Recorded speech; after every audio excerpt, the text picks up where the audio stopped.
시청자 여러분 안녕하십니까? 가장 빠른 종합뉴스 뉴스큐 시작합니다. 서울시의 성추행 묵인 방조 의혹으로 경찰이 서울시청 등에 대해 신청한 압수수색 영장이 법원에서 기각됐습니다.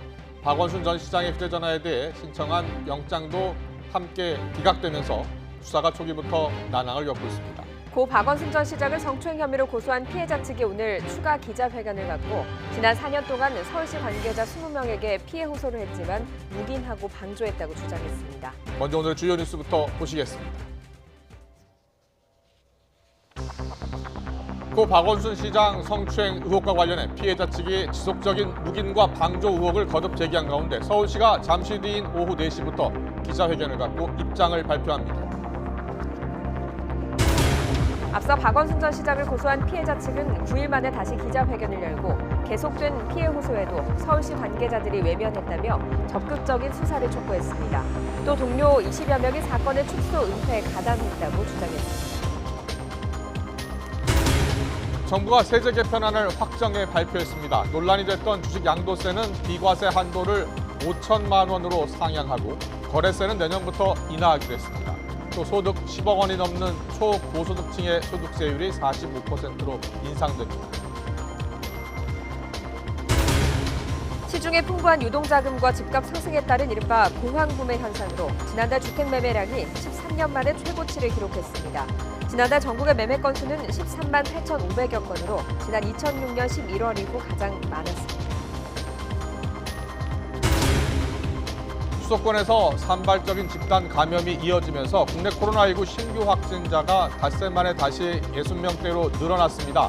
특히 경기도 포천의 육군부대에서 13명의 환자가 나와 방역당국이 감염 경로를 추적하고 있습니다.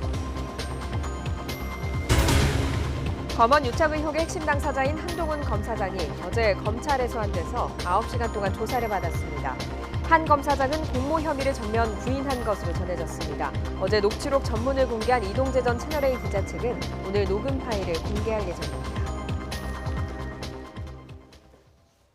고 박원순 전 서울시장을 성추행 혐의로 고소한 피해자 측이 오늘 2차 기자회견을 열었습니다. 피해자의 지속적인 고충, 호소에도 서울시 관계자들이 외면하는 등 추행을 방조한 혐의가 충분히 성립된다며 수사를 촉구했습니다. 또 서울시의 자체 조사는 한계가 있다며 다음 주 국가인권위원회에 직접 진정을 내고 진상조사를 요구하기로 했습니다. 취재기자 연결합니다. 부장원 기자. 네, 사회부입니다. 네, 자세한 소식 정리해 주시죠. 네, 박원순 전 시장을 성추행 혐의로 고소한 피해자 측이 오늘 오전 11시 두 번째 기자회견을 열었습니다. 지난 13일 첫 기자회견에 이어 9일 만인데요. 이번에도 피해자 A씨는 직접 참석하지는 않았습니다. 이번 기자회견에선 첫 기자회견 이후 진행된 경찰 수사 상황과 2차 피해 등에 대한 입장 표명이 이어졌습니다. 우선 피해자 측은 서울시 관계자들의 성추행 묵인 방조 의혹과 관련한 추가적인 정황을 공개하며 적극적인 수사를 촉구했습니다.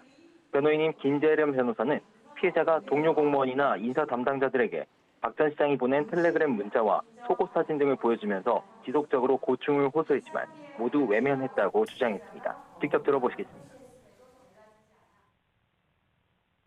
그러나 담당자들은 피해자에게 남은 30년 공무원 생활 편하게 하도록 해줄 테니 다시 비서로 와달라.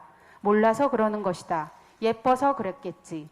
인사이동과 관련해서는 시장에게 직접 허락을 받아라. 이게 결국 피해자에게 돌아온 대답들이었습니다.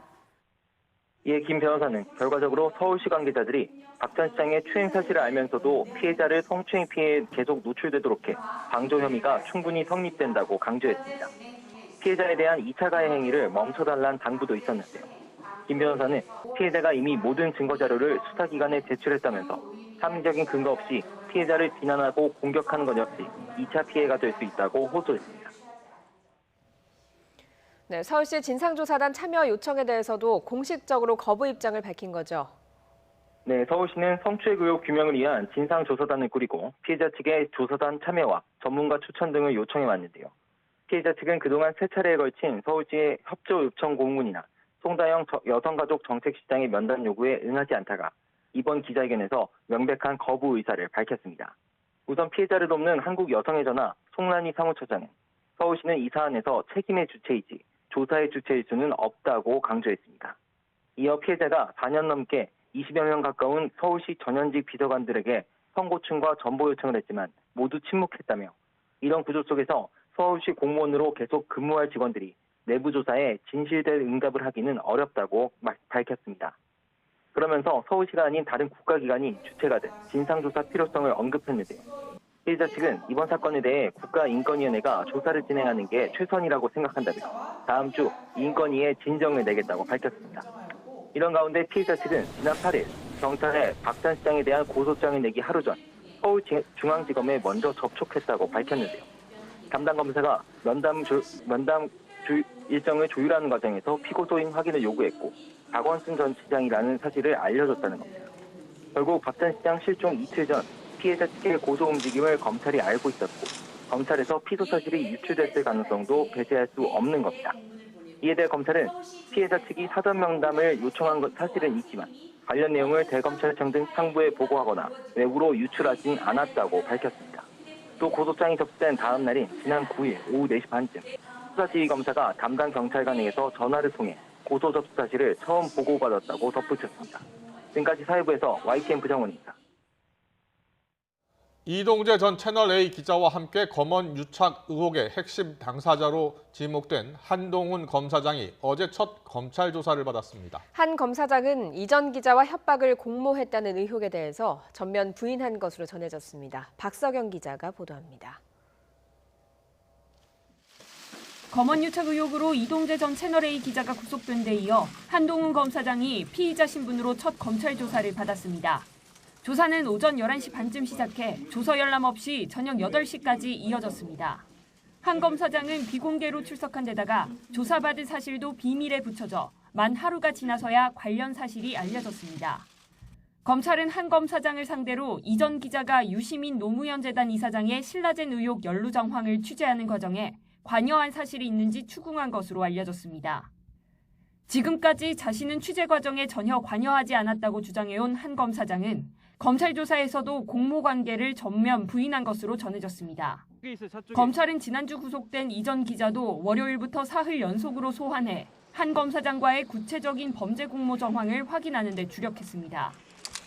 이전 기자는 이철전 밸류인베스트 코리아 대표에게 편지를 보낸 뒤 지인으로 알려진 제보자를 만나 한 검사장과의 친분을 내세우면서 협박성 취재를 한 혐의로 지난 17일 구속됐습니다. 다만 강요미수 혐의가 적용된 이전 기자의 구속영장에 한 검사장이 공범으로 적시되진 않은 것으로 전해졌습니다.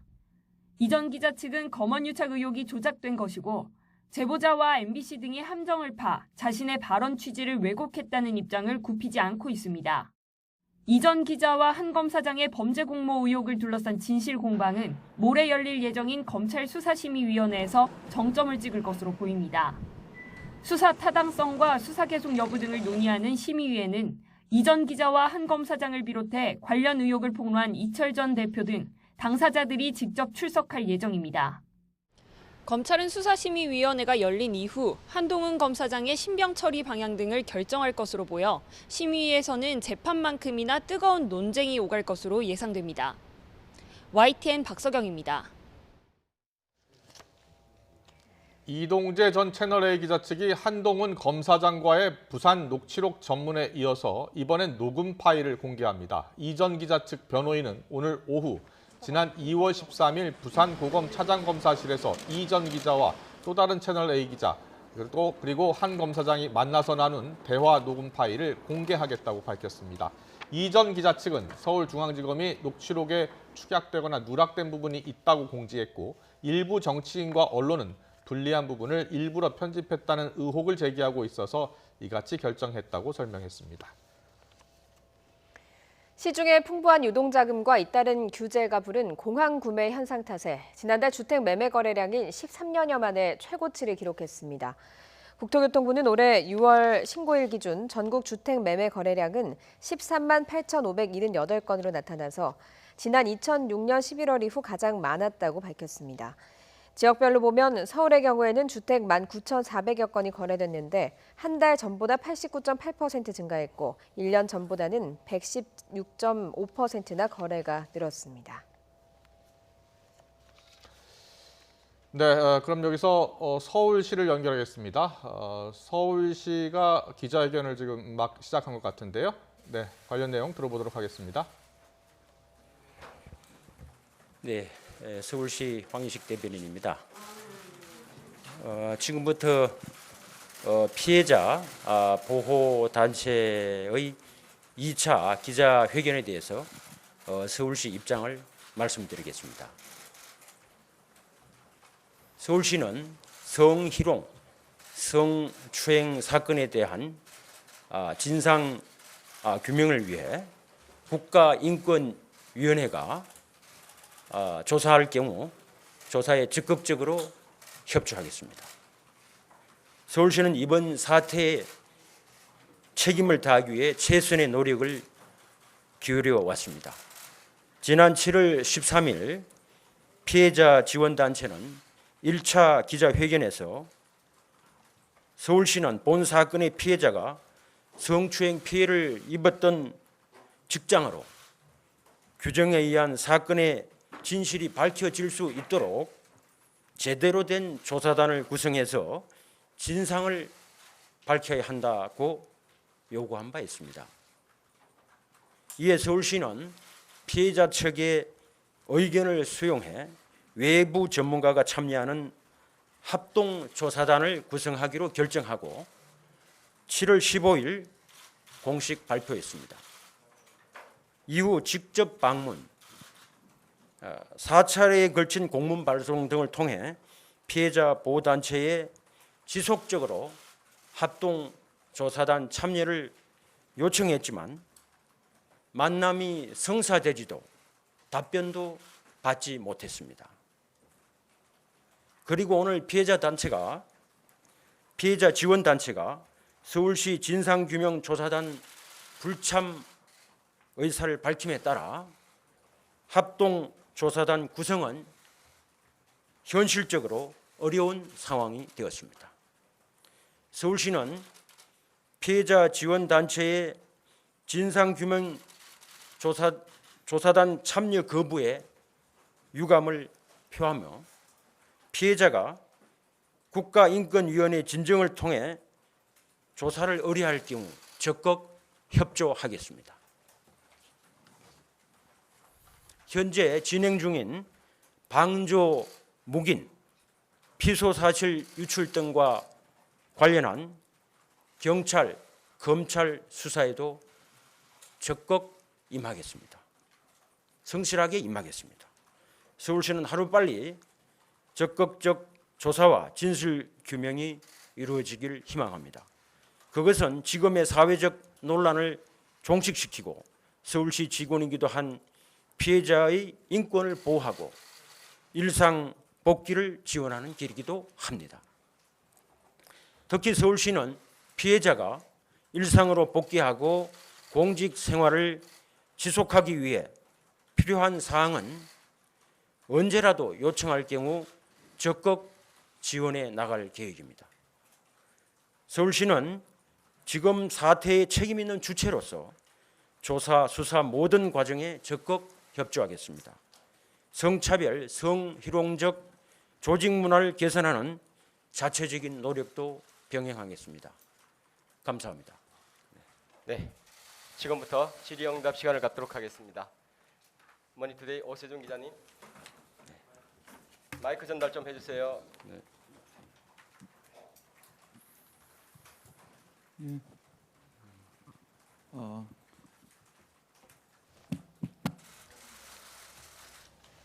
네, 서울시가 오늘 마이크 나오고 박원순 전 있습니다. 시장의 성추행 의혹 피해자 측이 2차 기자회견을 가졌는데요. 여기에 대한 서울시의 입장 발표가 조금 전 있었습니다. 서울시는 앞으로 피해자 측이 요구할 예정인 국가인권위 조사에 적극 협조하겠다는 입장을 밝혔습니다. 두 번째는 사실 이 피해자 지원 단체가 빠지더라도 다른 단체 다른 법조인이나 이런 외부 전문가들을 구성해서 이 조사단을 꾸릴 수는 없는 건지 그 두 가지에 대해서 답변 부탁드리겠습니다.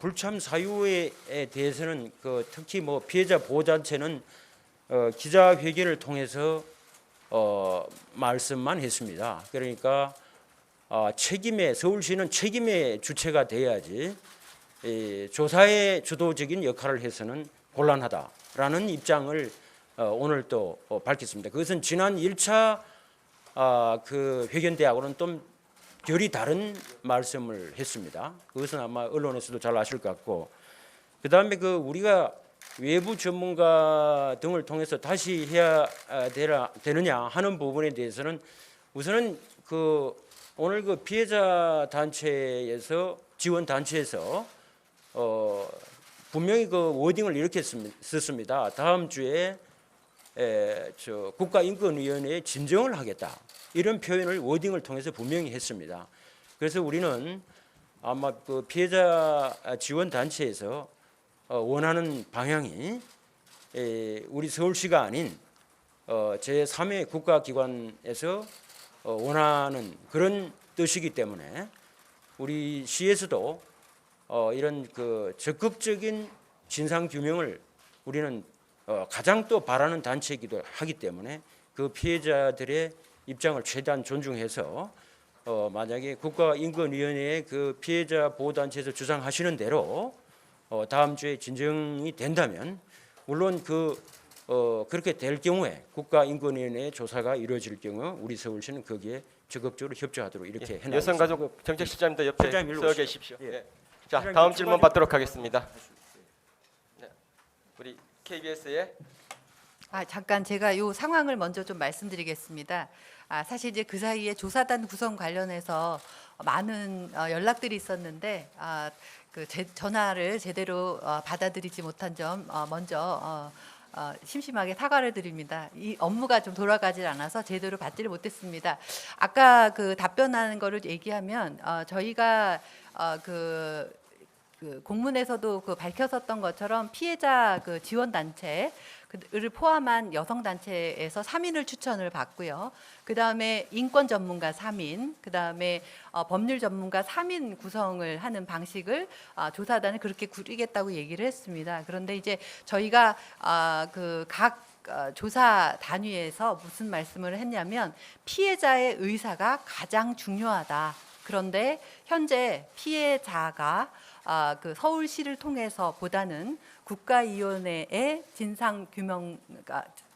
진정을 통해서 하겠다라고 하는 의사를 밝힌 이상 서울시 조사단에 참여하는 것은 맞지 않다라고 하는 의견들을 주셨습니다. 그래서 저희도 제일 중요한 피해자를 보호하고 그다음에 피해자가 원하는 방식으로 조사를 하겠다는 첫 번째 가장 중요한 원칙을 존중해서 저희도 국가인권위원회에서의 조사를 받아들이며 또 저희도 서울시가 필요한 경우에는 적극적으로 조사에 참여하는 그런 자세를 취하겠다는 말씀드리도록 하겠습니다. 예, KBS 민정희 기자님.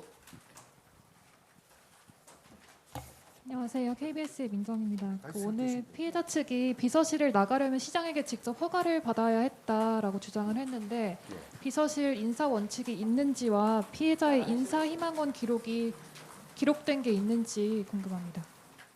그런 뭐 이렇게 아까 그 이런 기자회견 통해서 피해자 보호 단체 기자회견을 해서 그런 얘기를 하고 있는데 그 부분에 대해서는 그 전혀 우리의 뭐 시장의 뭐 허락을 받아야 된다 그런 규정이 전혀 없습니다. 그런 거는 없고 또 지금 우리가 그 부분에 대해서는 아직 뭐 진상 규명을 했다든가 그런 시도는 없었습니다. 그래서 이게 뭐 거기에 대해서 좀 더 보태서 좀 말씀드리면 지금 또 우리가 이런 부분에 대해서 피해자 측에서 제3의 기관인 국가인권위원회에 진정을 하겠다고 이렇게 말씀하는 마당에서 우리가 그것을 우리 자체적으로 뭐 규명을 하기 위해서 우리 자체적인 조사를 한다든가 뭐 이런 걸 하는 것은 오해를 일으킬 수 있을 가능성이 많기 때문에 저희는 철저히 그 피해자 측이 요구한 우리 여성가족정책실장님도 말씀하신 피해자 측의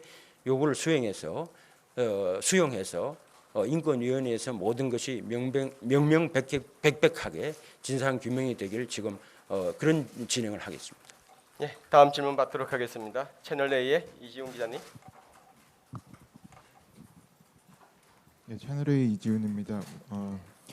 이제 피해자가 또 말한 게 인사 담당자에게도 뭐 피해 사실을 얘기했다라고 하는데 이 비서실의 직원에 대한 인사는 누가 담당하는지, 물론 최종 결재권은 최종 권한은 시장에게 있겠습니다만 그 비서실 내에서 인사 담당자라는 게 뭐 따로 있는 건지 아니면 그냥 인사과에서 비서실 모든 직원들의 인사를 처리하는 건지 먼저 여쭙고요. 그리고 피해자가 말한 그 뭐 얘기를 했다는 거에 대해서 혹시 관련 사실 확인된 게 있는지도 여쭙겠습니다. 네, 말씀드리겠습니다. 우선 그 인사 담당자라는 것은 그 비서실에 특별히 인사 담당자가 있는 것은 아닙니다. 아니고 그런데 이제 그 피해자께서 어떤 인사 담당자를 말씀하는 건지 그것은 아직 확인되지가 않았습니다. 뭐 기자회견 언론 기자님들도 들으셨겠지만은 그 기자회견에서 피해자 보호단체에서 구체적으로 뭐 일자라든가 이런 거를 명시하지 않았기 때문에 현재 그 누구인지 그것은 알 수가 없고 또 우리가 아까도 조금 전에 제가 말씀드린 것처럼 그런 아직은 오해의 소지가 있는 그런 확인은 하지 않았다는 것을 말씀드립니다. 예, 다음 질문 받도록 하겠습니다. 예, 마이크 전달 좀 부탁드립니다.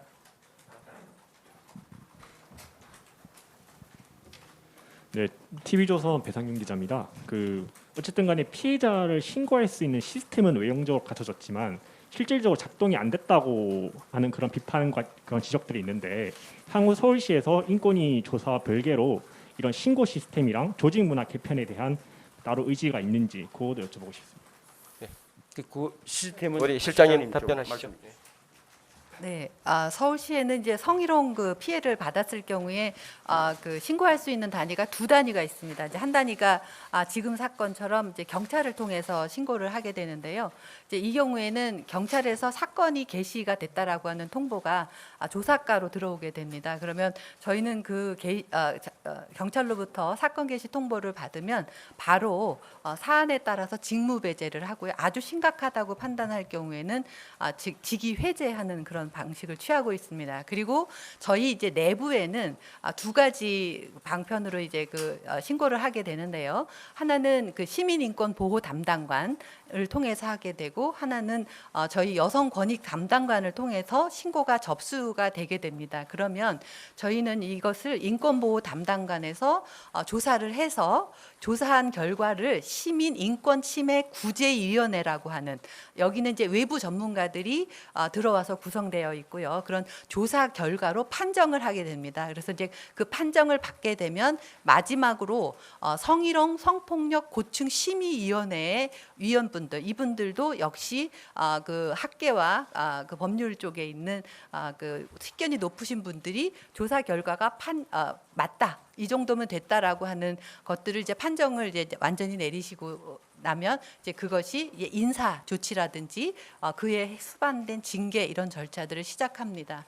그리고 한 1년 후까지 이 사건이 제대로 잘 처리됐는가라고 하는 사후 스크린 제도를 저희 여성권익인권 담당관을 통해서 하고 있다고 말씀드리고 싶습니다. 예, 동아일보의 이지훈 기자님.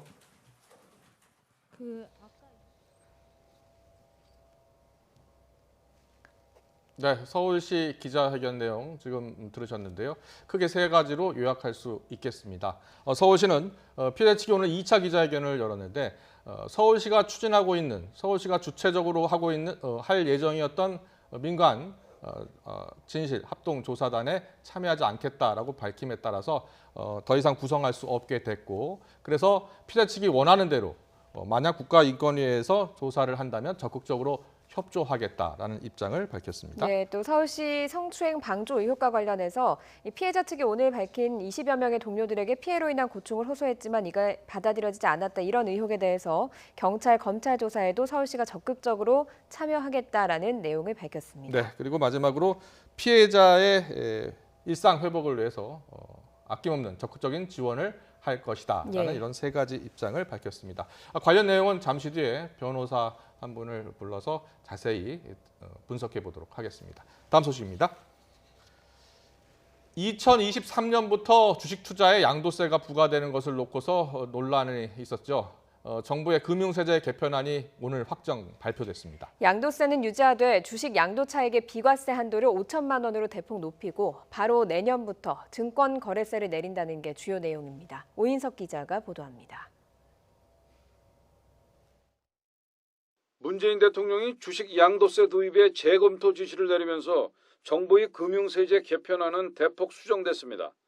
먼저 가장 관심을 모은 국내 상장 주식 양도차익 기본공제가 크게 높아집니다. 애초 연간 2천만 원에서 국내 상장 주식과 공모 주식형 펀드를 합산해 5천만 원까지 비과세 범위가 확대됩니다. 역차별 논란을 빚었던 펀드를 통한 간접 주식 투자도 기본 공제 혜택을 주는 것으로 바뀌었고, 소득과 손실을 합산하는 2월 공제 기간도 애초 3년에서 5년으로 확대됩니다. 5천만 원 공제 시 주식 투자 상위 2.5%인 약 15만 명 정도만 세금을 낸다는 게 정부의 설명입니다. 세율은 20%가 적용되는데 미국과 영국 등 선진국 수준입니다. 증권거래세는 당초 발표보다 1년 앞당겨 내년부터 0.02%포인트가 인하되고 2023년엔 0.08%포인트를 추가로 내려 총 0.1%포인트가 낮아집니다. 투자 심리를 높여 시중의 유동자금이 주식시장으로 유입될 것으로 정부는 기대하고 있습니다. 현재보다 약 8천억 원 이상의 세부담이 감소하게 되며 상위 2.5%를 제외한 97.5% 대부분의 주식 투자자들은 현재와 같이 주식 양도 차익에 대한 비과세 혜택을 누리면서도 증권거래세 부담이 크게 줄어들 것으로 보여집니다. 영세 자영업자의 세 부담을 줄이기 위해 부가가치세 간이 과세자 기준이 20년 만에 연 매출액 8천만 원으로 2배 가까이 상향됩니다. 간이 과세자 23만 명이 1인당 117만 원의 부가가치세가 경감됩니다. 또 부가가치세 납부 면제 기준도 연 매출액 4,800만 원으로 높아집니다. 비트코인 같은 개인과 외국 법인의 가상자산 거래 소득에 대해 내년 10월부터 세금이 부과되는데 20%의 세율이 적용됩니다. 또 담배 종류 간 세율 차이로 인한 세금 불평등을 해소하기 위해 액상형 전자담배의 개별 소비세율도 니코틴 용액 1ml당 370원에서 740원으로 2배 인상됩니다. YTN 오인성입니다. 이번 세제 개편으로 소득세는 10억 원이 넘는 금액의 최고 세율 45%로 인상됩니다. 코로나19로 저소득층의 소득이 줄어드는 만큼 세금을 부담할 여력이 있는 초고소득층의 세 부담을 강화했습니다. 이어서 김평정 기자입니다. 코로나19로 인한 경제적 타격은 저소득층이 더 크게 받았습니다. 하위 20% 계층은 지난해보다 1에서 버는 소득이 줄었고, 이런 영향으로 상위 20%와의 소득 격차도 더 커졌습니다. 그래서 정부는 상대적으로 세금을 더 감당할 수 있는 고소득자의 세부담을 늘리기로 했습니다. 원래 소득 5억 이상 금액의 소득세 최고세율 42%를 적용하던 것을 10억 이상 소득세 구간을 하나 더 만들어 45%를 부과하기로 한 겁니다. 소득세는 금액 구간별로 세율이 점진적으로 적용되기 때문에 10억 원까지는 기존과 세율이 같습니다. 새 기준으로 과세표준 소득액이 30억 원가량인 납세자는 이전보다 소득세가 6천만 원 늘 것으로 예상됩니다. 새 소득세 규정에 적용되는 대상은 근로종합소득세 납부액을 기준으로 최상위 0.05%인 11,000명으로 9천억 원의 소득세를 더 내게 됩니다. 42%에서 45%로 최고세율을 올렸습니다마는 상당히 제한적인 최고위층에 대해서만 적용된다는 말씀을 제가 다시 한번 드립니다. 이번 세제 개편으로 OECD 회원국의 소득세 최고세율 순위에서 우리나라는 중위권 수준에서 7위로 뛰어오르게 됩니다. 그래도 국민소득 3만 달러 이상과 인구 5천만 명 이상의 경제 규모로 우리나라와 비슷한 6개국과 비교하면 비슷한 수준입니다. 부동산 대책에 이미 발표된 대로 다주택자에 대한 종합부동산세 최고세율은 6%로 오릅니다. 정부는 이번 세제 개편으로 고소득층과 대기업에는 1조 8,700억 원 세부담이 늘고 서민 중산층과 중소기업에는 세금이 1조 7,700억 원 감면될 것으로 추산했습니다. YTN 김평정입니다. SK바이오팜 주식이 상장 후에 급등하면서 일부 직원들이 자사주를 처분해 차익을 실현하기 위해 퇴직을 신청했습니다. 퇴직을 신청한 직원 수와 관련해 SK바이오팜 관계자는 인사사항이어서 확인할 수 없다고 했지만 SK그룹 관계자는 10여 명인 것으로 알고 있다고 밝혔습니다. SK바이오팜 측은 직원들에게 1인당 평균 11,820주를 배정해 어제 종가 기준으로는 직원 한 명이 평균 16억 원이 넘는 평가 차익을 올렸습니다. 하지만 우리 사주를 받은 SK바이오팜 직원들은 일정 기간 동안 주식 거래를 제한하는 보호 예수 조치에 따라 퇴사하지 않고는 1년 동안 주식을 팔 수 없습니다. 인천시에 따르면 어제 오후 6시까지 하루 동안 유충 민원 신고는 97건이 접수됐고 실제 유충 발견 사례는 25건으로 나타났습니다. 지난 9일 최초 유충 민원 발생 이후 누적 신고 건수는 814건이며 누적 유충 발견 건수는 211건으로 늘어났습니다. 지역별로는 서구가 198건으로 가장 많고 계양구 6건, 부평구 5건, 영종도 2건 등입니다. 환경부가 전국의 고도정수 처리장을 점검한 결과 유충이 발생한 곳은 모두 활성탄 흡착지였습니다. 전문가들은 방충시설이 제대로 관리되지 않아서 벌레가 유입된 것으로 추정하고 있는데 수도사업소의 인력 부족도 문제점으로 꼽았습니다. 정현우 기자입니다. 환경부가 전국에 있는 고도정수 처리장 49곳을 점검한 결과 유충이 발견된 곳은 정수 과정에서 나쁜 냄새를 없애주는 활성탄 흡착지였습니다. 특히 유충이 발견된 인천 공촌 정수장의 경우 흡착지 청소를 자주 안 했던 것으로 드러났습니다. 세척 규정이나 가이드라인이 없다 그러고요. 공촌 정수장 같은 경우에는 15일에 한 번 정도 세척을 했다는 거예요. 전문가들은 한 2, 3일에 한 번 정도는 여름철 같을 때는 물 세척을 해줘야 된다고. 전문가들은 흡착지에 벌레가 생긴 이유 중 하나로 정수장 건물 유입 방지가 미흡했던 점을 꼽았습니다. 이번 조사에서 출입구가 제대로 닫히지 않는다거나 방충망이 찢어져 벌레가 들어오는 걸 막기 어려웠던 경우가 12건 발견됐습니다. 벌레 유입을 방지하기 위한 별도 조치나 소독 작업에 미흡했던 것으로 추정됩니다. 창문이라든지 출입문 관리라든지 방충적인 문제가 시작이라고 판단을 하고 있어서 아래다가 유충 알을 까서 거기서 유충이 나오는 거 아니면 아마 상상을 못 하셨겠죠. 전문가들은 수도사업소의 인력 부족도 원인으로 꼽습니다. 실제로 활성탄 흡착지를 활용하거나 오존 처리 시설을 설치하는 등 수도사업 공정은 고도화됐지만 수도사업본부의 기술직 직원 수와 비율은 점점 줄어드는 추세입니다.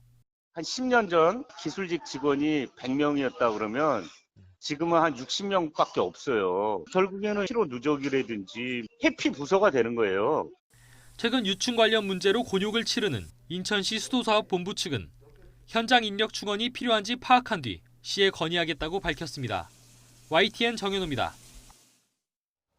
전국적으로 수돗물 유충이 발견되면서 불안이 커지자 더불어민주당은 정부의 특단의 대책을 마련하라고 촉구했습니다. 미래통합당은 김종인 비상대책위원장이 직접 인천 정수장 현장 점검에 나섰는데요.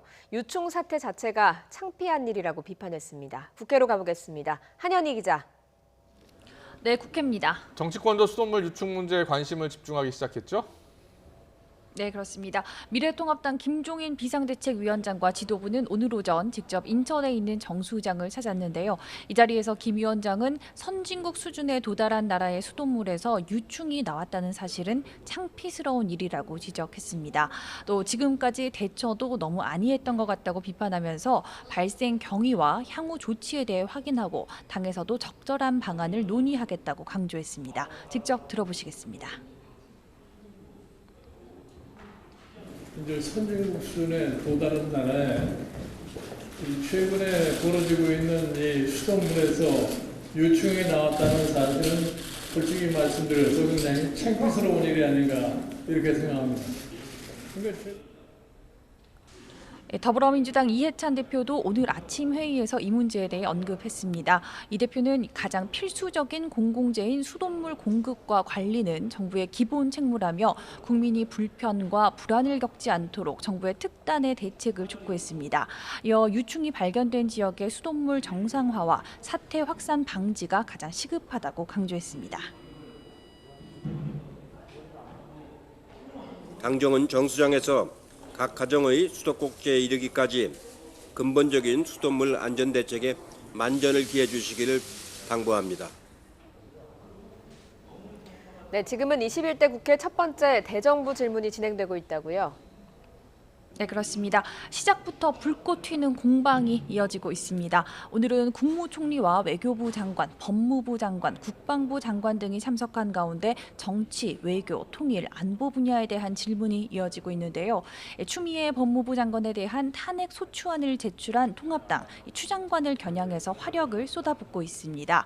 통합당 김태흠 의원은 고 박원순 전 서울시장의 성추행 의혹을 언급하며 주무장관으로 왜 이 사건에 침묵하고 있는 냐고 추 장관을 향해 쏘아붙였습니다.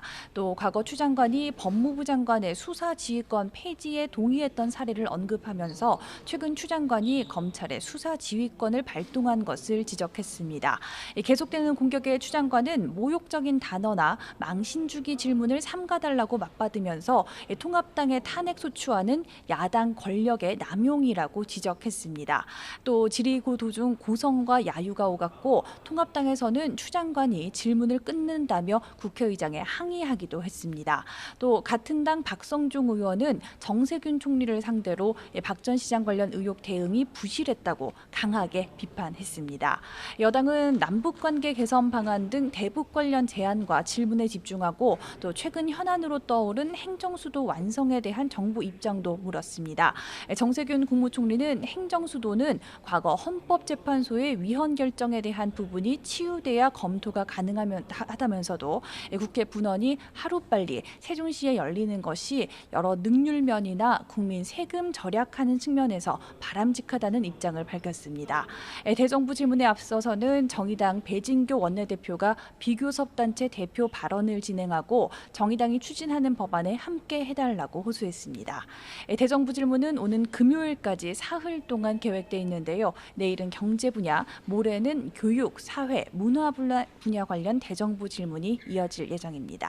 지금까지 국회에서 YTN 한현입니다. 이재명 경기지사는 내년 4월 보궐선거에서 더불어민주당이 서울시장과 부산시장 후보를 내지 않는 것이 맞다는 발언이 논란이 되는 것과 관련해서 자신은 무공천을 주장한 바가 없다고 반박했습니다. 이 지사는 오늘 자신의 SNS에서 국민의 한 사람이자 당원의 한 사람으로서 이 문제에 대한 의견이 있지만 이를 주장하고 관철하려고 적극적으로 노력할 의사는 없다며 이같이 말했습니다. 그러면서 무공천 문제는 당원들의 의견 수렴을 통해 당 지도부가 결정할 일이고 자신은 당원의 한 사람으로서 투표에 참여할 뿐이라고 밝혔습니다.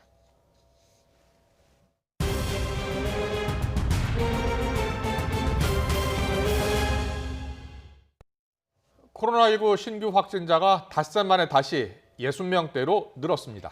경기도 포천, 군부대 등 새로운 집단 발병 사례가 나오고 있고 해외 유입도 많아져서 여전히 불안한 상황입니다. 취재기자 연결합니다. 김종균 기자. 네, 사회부입니다. 코로나19 확진자가 다시 60명대로 늘었네요.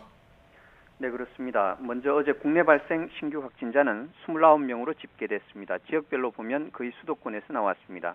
서울 16명, 경기 8명, 인천 4명, 광주 1명입니다.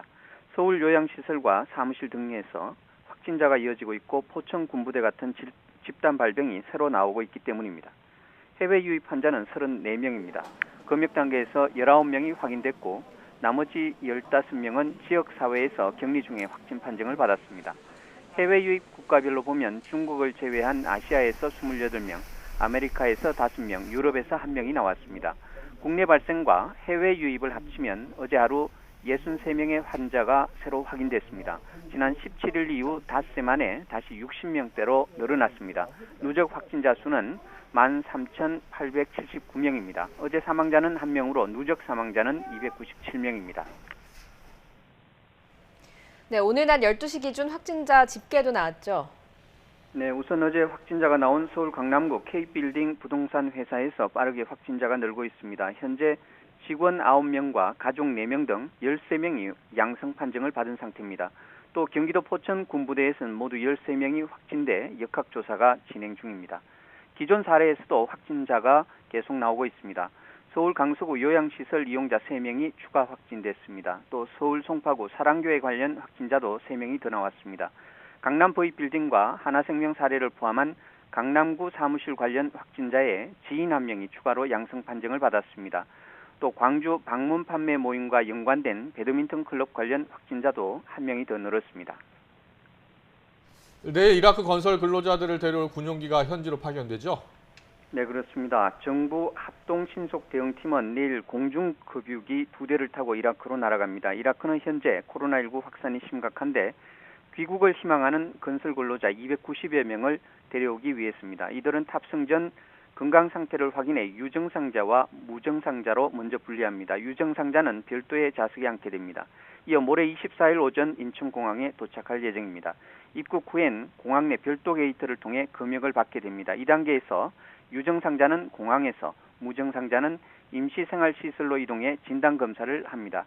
검사 결과 양성으로 판정된 사람은 의료기관 또는 생활치료센터에서 치료를 받고 음성 판정자는 임시생활시설에서 2주간 시설격리를 하게 됩니다. 지금까지 사회부에서 YTN 김용길입니다. 앞서 전해드린 것처럼 경기 포천 육군부대에서 장병들이 무더기로 코로나19에 감염되면서 군에서 20일 만에 환자가 나왔습니다. 해당 부대에서만 현재까지 13명이 확진됐습니다. 앞으로가 더 걱정인데요. 임성호 기자가 취재했습니다. 무더기 확진 환자가 나온 부대는 경기 포천에 주둔 중인 육군 8사단 예하대대입니다. 먼저 병사 2명이 발열 등 의심 증상을 보여 진단검사를 받은 뒤 확진됐습니다. 뒤이어 부대원 220여 명 전원을 진단검사한 결과 10명 넘게 추가 확진 환자가 나왔습니다. 최초 확진된 병사 2명과 밀접 접촉한 인원이 50여 명에 달해서 확진 환자가 더 나올 가능성도 있습니다. 육군은 즉각 해당 부대 출입을 통제한 뒤 부대원들을 격리했고 군 역학조사관들이 감염 경로를 조사하고 있습니다. 처음 확진된 병사 2명은 지난달 초 휴가를 다녀왔고 이 가운데 1명은 지난 10일 외출도 했던 것으로 파악됐습니다. 이 때문에 육군은 이들이 부대 밖에서 무증상 감염된 채 복귀를 했다가 코로나19를 옮겼을 가능성도 있다고 보고 있습니다. 군부대 전체의 어떤 휴가나 외출이나 이런 부분들을 면밀하게 좀 조사를 하고 말씀드리는 게 정확할 것 같습니다. 이처럼 군에서 20일 만에 확진 환자가 나오며 군내 누적 환자는 70명을 넘었습니다. 또 군이 자체 격리 조치한 인원도 1,100여 명으로 늘었습니다. YTN 임성호입니다. 일자리를 구하러 해외에 나갔다가 귀국한 뒤 자가격리 지침을 어기고 거주자를 벗어난 20대가 1심에서 징역형의 집행유예를 선고받았습니다. 서울 북부지방법원은 오늘 감염병 예방법 위반 혐의로 재판에 넘겨진 28살 A씨에게 징역 4개월에 집행유예 2년, 벌금 50만 원을 선고했습니다. 재판부는 A씨의 범행으로 감염이 일어나지 않았고 생계가 어려운 점도 참작했다고 밝혔습니다. 외국에서 살다 전염병을 만나면 두려움과 고통이 더 클 수밖에 없겠죠. 정부가 여러 방법을 찾아서 이들을 고국으로 돌아오게 하는 이유일 겁니다. 이라크에서 코로나19와 싸우고 있는 우리 노동자들을 데려오기 위한 군용기가 내일 현지로 떠납니다. 유재복 해설위원과 함께 관련 내용 살펴보겠습니다. 어서 오세요. 네, 청와대 게시판에도 올라와 있던데요. 이라크 현지 상황이 매우 좋지 않나 봐요. 그래서 이제 우리 근로자들을 데려오기로 했는데 공중급유기가 동원된다고요? 그렇습니다. 공중급유기가 왜 그 사람을 실어 나르기 위해서 현지에 가느냐 이런 이제 의아한 질문들을 제가 좀 많이 받았는데 그 공중급유기는 원래 A330이라는 그 큰 여객기입니다. 그 여객기를 그 프랑스에 있는 에어버스라는 회사가 공중급유기로 바꾼 거거든요. 그 안에 좌석이 300석이 있습니다. 그러니까 화면을 보시면 뭐 쉽게 아시겠지만 여객기하고 똑같은 모양을 가지고 있고요. 그다음에 그 안에 좌석이 300석 정도가 마련되어 있고요. 짐도 한 50여 톤을 실을 50톤 정도를 실을 수 있습니다. 그렇기 때문에 어찌 보면은 그 우리 교민을 실어 나르기에는 적합한 그런 그 기종일 수 있고요. 실제로 지난달 30일에 그 아랍에미리트의 우리 그 야크 부대가 계속 이제 주기적으로 파견하지 않습니까? 그 사람들 그 야크 부대원들을 싣고 갔다가 다시 돌아오기도 했던 그런 그 비행기입니다. 그렇기 때문에 그 이라크 교민들을 실어 나르는데 문제는 없을 것 같고요. 2대가 가는 이유는 현재 조사를 해보니까 297명이 이제 오기를 원했습니다. 그래서 297명이면 저번에 그 우한에서 이제 3차례 걸쳐서 교민들이 들어올 때도 보시면 아시겠지만 좌석 자체를 뭐 지그재그식이나 다이아몬드 대형으로 왜냐하면 서로 이제 밀접 접촉을 피하기 위해서 그런 식으로 배치를 하기 때문에 300명이 탈 수 있는 비행기에 다 타는 것은 아니고요. 절반 정도가 탄다면 보시면 되겠습니다. 그래서 2대가 이제 가게 되는 것이고요. 마찬가지로 그 비행기가 들어오게 되면 과거에 좀 외국인 입국자하고 똑같은 절차를 밟습니다. 증상이 있는 분은 공항에서 검역을 하고 증상이 없는 분들은 격리생활시설로 이제 보내지게 되죠. 그래서 14일 동안 격리하는 도중에 이제 검사를 받게 되는 것이고요. 그런데 예. 문제는 지난번에 이제 그 담당 업체에서 1차 전세가 한번 들어왔었죠. 예. 들어왔었는데 그때 105명 가운데 34명이 확진 판정을 받지 않았습니까? 예. 그러니까 이라크의 지금 그 코로나19 상황이 그렇게 좋지 않다는 것이죠.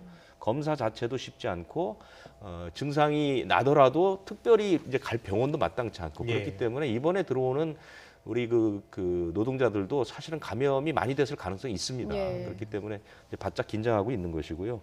24일 오전쯤에는 인천공항에 도착할 것으로 보입니다. 예. 그런데 현재 규모가 큰 공사 현장이 있다 보니까 남아 있어야 하는 분들도 불가피하게 있을 것 같긴 합니다. 근데 네. 말씀하신 대로 이라크 현재 상황이 좋지 않다고 하니까 좀 걱정이긴 한데 이런 분들을 위한 대책이 좀 마련돼 있습니까? 사실 좀 걱정되는 부분이요. 지금 그 이라크에 우리 그 교민이 828명이 있고요. 그 대규모 건설 현장인 카르빌라에는 499명이 있는데 예. 이 가운데 지금 300명 가량이 들어오니까 많은 인력들이 좀 남아 있는 거죠. 왜냐하면 이 카르빌라에 있는 공사 현장이 몇 조 원 단위의 큰 공사입니다. 그렇기 때문에 사실 지금은 공사가 중단됐다고는 하지만 그 공사 현장을 그대로 비워둘 수는 없거든요.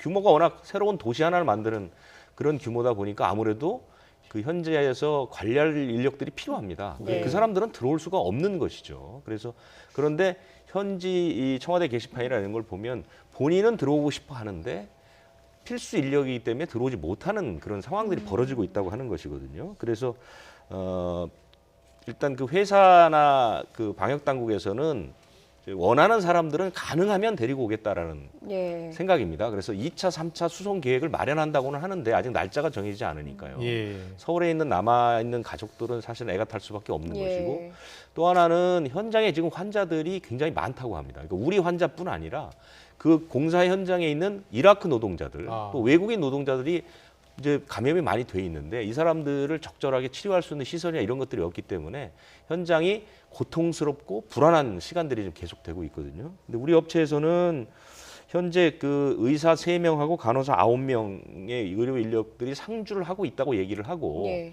진단 키트도 5-6천 개를 보냈기 때문에 뭐 부족하지 않을 거라고 얘기하는데 아무래도 현지는 훨씬 우리가 생각하는 것보다는 좋지 않겠죠. 그래서 정부와 업체가 합동으로 남아있는 사람들 가운데 최대한 많은 인력을 데리고 오고 불가피하게 남아있는 인력들은 가능하면 방역 그 당국에서 손을 쓸 수 있는 예. 그런 방안들을 좀 찾고는 있는데 아무래도 가족들의 바람만큼은 아직 미치지는 못하는 것 같습니다. 네. 이제 환자 발생 상황을 보면 오늘도 해외 유입이 지금 절반을 넘었습니다. 방역 강화 대상국이 여전히 많은데요. 그럼에도 이렇게 환자가 계속 줄지 않고 있는 이유는 어디에 있습니까? 이제 확실하게 그 환자가 줄지 않는 이유는 역시 이제 계절 노동자 이 부분이 있고요. 네. 그다음에 이제 최근에 또 하나 있었던 거는 이제 이라크 같은 현지에서 들어온 교민들 이런 부분들이 좀 있었는데 또 특이한 거 하나는 그래서 그 6개 나라를 방역 강화 대상국으로 지정을 해서 이 사람들이 들어오기 직전 그러니까 이틀 전에 음성 확인서라는 걸 띄워오게 하지 않았습니까? 예, 예. PCR 검사를 해서 그랬는데 음성 확인서를 낸 사람 가운데 8명이 검사를 해보니까 양성이 나왔습니다. 예. 이게 이제 참 답답할 노릇이죠. 음성 확인서를 냈는데 예. 와서 검사를 해보니까 양성이 나왔다. 어떻게 된 일이에요? 그러니까 그걸 이유를 좀 찾고 있는데 뭐 방역 당국에서는 뭐 무증상이기 때문에 현지에서 음성이었고 들어와서 양성으로 변할 수 있다라는 얘기도 있고 예. 한때는 무슨 얘기가 있었냐면 이 가짜 확인서를 떼왔다. 예. 가짜 확인서를 떼왔다는 이제 그 얘기가 돌아서 방역 당국에서 검사를 하고 있는데 일단 이 음성 확인서라는 것은 그 나라의 방역 당국이 지정한 병원에서 확인서를 받게 돼 있습니다. 네. 그래서 원칙적으로는 가짜가 나올 수는 없는 것인데 상황이 어떻게 되는지를 잘 모르기 때문에요. 어찌 됐건 지금 그 들어온 사람 중에 8명이 음성에서 양성으로 바뀌었다는 것은 사실은 좀 소홀히 할 수 있는 대목은 아니거든요. 그렇네요. 그래서 예. 만약에 방역 당국에서는 발표한 것은 만약에 가짜가 확인되면 그 나라로부터의 입국을 전면 금지할 수도 있다. 이렇게 이제 얘기를 하고 아마 외교 통로를 통해서 그 나라에 다 고지가 됐을 겁니다. 예. 그렇기 때문에 만약에 한두 명이 그런 식으로 해서 가짜 확인서를 갖고 오게 되면 그 나라에서 들어올 수 있는 모든 인력들이 못 들어오게 되는 상황이 되니까요. 이제 가짜 확인서 같은 것은 이제 만들지 않는 게 바람직할 것 같습니다. 예. 그리고 국내 발생 중에서는 지금 군부대 집단 감염이 발생을 한 게 눈에 띄고 있습니다. 감염 경로는 아직 찾지 못한 것 같은데 이 부대가 군수 지원을 맡고 있어서 다른 부대로 전파됐을 가능성이 꽤 크다고 그렇습니다. 하더라고요. 조금 전에 우리 기자가 이제 전해준 내용을 대충은 아실 것 같고요. 예. 이 부대가 이제 군수 지원 부대입니다. 그러니까 군수 지원 부대라는 게 사단의 무슨 식량이라든가 탄약이라든가 이런 것들을 이제 각 부대 단위로 나눠주는 역할을 하죠. 이동을 많이 하겠군요. 그렇죠. 그러니까 예. 이제 부대원들이 항상 차량에 탑승해서 다른 사단이나 다른 부대를 오갈 수 있거든요. 그렇기 때문에 이 확진 가능성이 굉장히 높죠. 예. 그리고 지금 한 부대원이 지금 이 부대원들이 다 합쳐서 한 220명 정도 된다고 하는데요. 부대의 특성은 여러분 군대 갔다 오신 분들은 잘 아시겠지만 사실은 거의 밀집 생활을 하지 않습니까? 예. 그리고 한 두어 달 전부터 휴가나 외출이 완전히 자유화가 됐기 때문에 예. 사실상 부대 내에서 방역 수칙을 제대로 지키지 않으면 급속하게 번질 수 있습니다. 이것도 마찬가지로 2명이 처음에 발견이 됐는데 하루 사이에 11명이 확 늘어나 버렸거든요. 그렇기 때문에 원인을 빨리 찾지 못하는 건 굉장히 큰 문제입니다. 원인을 찾지 못하면 어떤 경로로 이 감염이 전파될지는 아무것도 알 수 없고, 그 다음에 처음에 걸렸던 그러니까 이른바 초발 환자, 예. 초발 환자는 외출까지 나갔다 왔습니다. 예. 지난 10일에 부대 밖에 나가서 식당도 방문을 했거든요. 그렇기 때문에 포천시 전체가 지금 다 완전히 비상에 들어간 상태고요. 더구나 이 신동면은 지난해 말에 아프리카 돼지열병으로 곤욕을 치렀던 곳입니다. 그렇기 때문에 지금 주민들도 굉장히 고통을 받고 있거든요. 그래서 하루빨리 일단 그 발병 원인을 빨리 찾아야 되고요. 예. 그다음에 이제 검역이나 이런 이 부대원들에 대한 조치가 좀 빨리 이루어져야 될 것 같습니다. 네, 포천에 있는 군부대에 지금 집단 감염이 나타났고요. 서울 환자가 다녀간 제주에서 또 감염이 잇따르고 있어서 걱정인데요. 3차 감염이 일어났다고요? 그렇습니다. 그 서울의 그 구이동에 있는 70대 여성이 이제 제주를 찾아서 식구들과 식사를 하는 과정에서 전파가 됐잖아요. 예. 그 전파된 식구들, 그 다음에 이제 그 사우나하고 다방의 직원이 지난 15일에 그 유흥지점을 갔는데요. 그 유흥지점에 왔던 다른 사람이 감염이 된 겁니다. 그러니까 구이동에 있는 70대 여성에서 2차 감염이 일어나고 예. 3차 감염까지 일어난 것이죠. 근데 이 3차 감염을 당한 그 3차 감염이 일어난 그 사람과 유흥지점을 찾았던 기존 확진자들이 현장에서 마스크를 전혀 쓰지 않았다는 것이죠. 이제 그게 큰 문제고요. 예. 실제로 더 큰 문제는 뭐냐면 이 감염된 그 사람이 전자출입 명부를 쓰지 않았습니다. 그러니까 전자출입 명부에 예. 이름이 나와 있질 않았어요. 예. 그렇기 때문에 방역 당국에서는 이 유흥주점이 확진자가 다녀갔기 때문에 그 사람들에 대한 조사하는 과정에서 이 3차 감염된 확진자가 누락이 된 겁니다. 예. 그래서 나흘 동안 이 사람을 찾지를 못했습니다. QR코드를 찍고 들어가는 건 아닙니까? QR코드를 찍지 않았고 예. 전자출입 명부, 그러니까 QR코드를 활용한 전자출입 명부를 작성하지 않았고 그다음에 이제 지금은 이 부분 그 QR코드에 익숙지 않은 분들을 위해서 수기로 작성하는 명부가 있거든요. 예. 여기도 작성을 하지 않았습니다. 예. 그러니까 이 사람은 거기 없었던 것으로 돼 있죠. 그런데 그 나머지 두 사람, 그러니까 기존에 그 서울의 그 여성으로부터 확진된 그 두 사람은 수기로 작성을 했습니다. 그런데 이 그 술집에 그 비용을 낸 그 네. 카드를 조회해 보니까 이 사람이 그 두 사람의 술값을 대신 카드로 결제를 해줬습니다. 카드 내역을 통해서 그래서 확인했군요. 찾아가게 된 예. 것이죠. 그래서 출입 명부를 반드시 유흥주점은 그 작성하게 돼 있지 않습니까? 네. 고위험 시설이기 때문에. 그런데 작성하지 않았다는 점이 하나 있고, 이 사람도 역시 마찬가지로 밀접 접촉을 통보받고 검사 받은 뒤에 자가격리를 안 하고 현금 인출기를 가기도 했고, 자기는 그래놓고도 자기는 집에 있었다라고 거짓말을 했습니다. 네. 역학조사 과정에서의 거짓말이 얼마나 큰 파장을 일으킨다는 것을 사실은 알 때쯤이 됐는데, 그러니까요. 이렇게 이제 막상 자기가 당하게 되면 뭐 당황하기도 하고 겁도 날 수는 있지만 어쨌든 이분도 자신이 집에 있었다는 사실, 그러니까 그 현금 인출기를 찾아갔다는 사실을 거짓말을 한 경우거든요. 예. 이런 예. 경우는 나중에 뭐 엄청난 손해도 손해지만 이것으로 인한 다른 사람들의 피해가 많지 않습니까? 그렇기 때문에 이런 거짓말들을 하지 말아야 되는데 하여간 끊임없이 이런 일들이 벌어지고 있습니다. 그렇네요. 예. 지역 감염이 최근에 4명까지 줄었다가 오늘 다시 29명까지 늘었는데 서울 강서 중앙데이케어 센터야.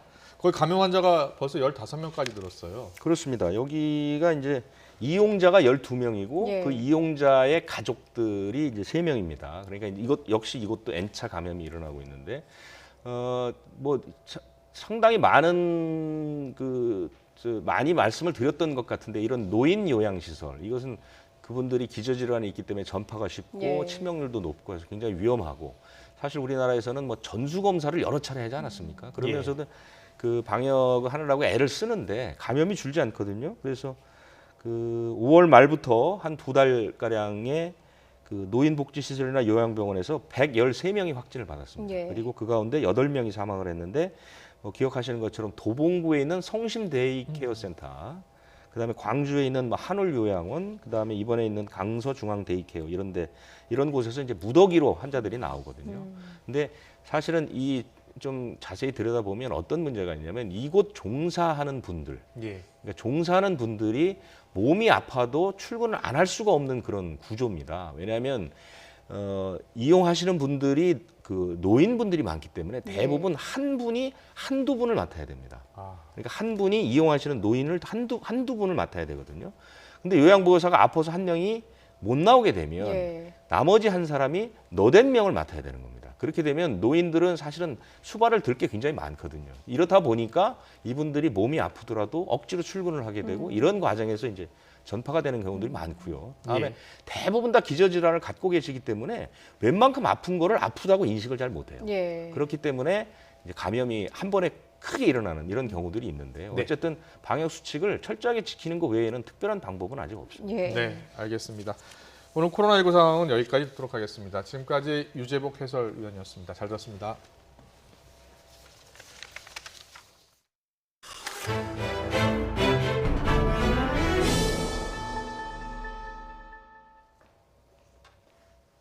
다섯 명이 숨지고 8명이 다친 경기도 용인 물류창고 화재 현장에서 경찰과 소방이 1차 합동 감식을 벌였습니다. 경찰이 조금 전 감식 결과와 수사 상황에 대한 브리핑을 진행했습니다. 현장에 취재기자가 나가 있습니다. 김다연 기자. 네, 경기도 용인 물류창고 화재 현장에 나와 있습니다. 네, 지금 감식 작업이 끝났고요. 감식 결과는 어떻게 나왔습니까? 네, 오전 10시 반에 시작된 감식이 조금 전 오후 4시쯤 끝났습니다. 경찰과 소방당국, 국과수 등 관계기관 7곳에서 40명이 참여했는데요. 이번 감식은 발화층으로 추정되는 지하 4층을 중심으로 이뤄졌습니다. 경찰은 감식 직후 현장 브리핑을 통해서 애초 알려진 것과는 달리 외부의 물리적 충격이나 차량 폭발로 인한 화재는 아닌 걸로 보인다고 설명했습니다. 최초 발화는 지하 4층 냉동창고 통로 끝으로 추정하고 있는데 창고 안인지 바깥인지 등 정확한 지점은 추가 조사가 필요하다고 설명했습니다. 연기가 많이 나고 폭발음이 컸던 이유 등도 아직 결론 내리기 어렵다고 덧붙였습니다. 부검 결과도 나왔는데요. 숨진 작업자 5명의 사망 원인은 화재사입니다. 관련 수사도 진행되고 있습니다. 경찰은 어제 목격자와 작업자 등을 불러 참고인 조사를 했고 필요하다면 관련 업체에 대한 압수수색도 진행하겠다는 방침입니다. 지하 4층엔 냉동 창고가 있어 물건 상하차 작업이 주로 이뤄졌습니다. 냉장 물류 창고는 그 특성상 온도 유지를 위해 환기가 잘 안 될 뿐만 아니라 단열재로 불이 번지면 유독가스가 발생합니다. 이번 용인 물류 창고 화재도 2000대처럼 냉장을 위해 도포된 우레탄이 불과 연기를 키운 게 아니냐는 지적이 나옵니다. 안전수칙에 대한 조사도 필요한 상황인데요. 일부 작업자는 사고 당시 굉음이 워낙 커 경보음을 듣지 못했다고 했지만 다른 작업자는 1층에서 일하다 비상벨 소리를 듣고 뛰쳐나왔고 2주 전에 대피훈련도 받았다고 말했습니다. 경찰은 1차 감식은 화재 원인을 중심으로 진행한 만큼 소방시설 운용과 관리 실태에 대해선 추가 조사를 이어가겠다고 밝혔습니다. 지금까지 경기도 용인 물류창고 화재 현장에서 YTN 김다연입니다.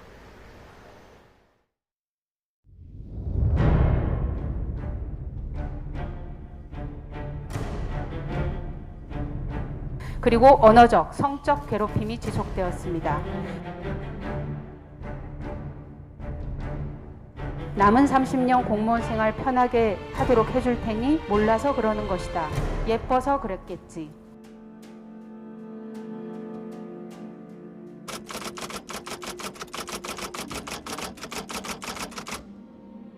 고소가 접수된 이후에 청와대까지 보고된 사실이 있죠? 예, 정부 조직법 등 국가 운영 체계에 따라서 통상적 절차로서 보고를 한 걸로 알고 있습니다. 고위직에 의한 성폭력을 신고해야 할 피해자들에게는 매우 우려되는 내용입니다.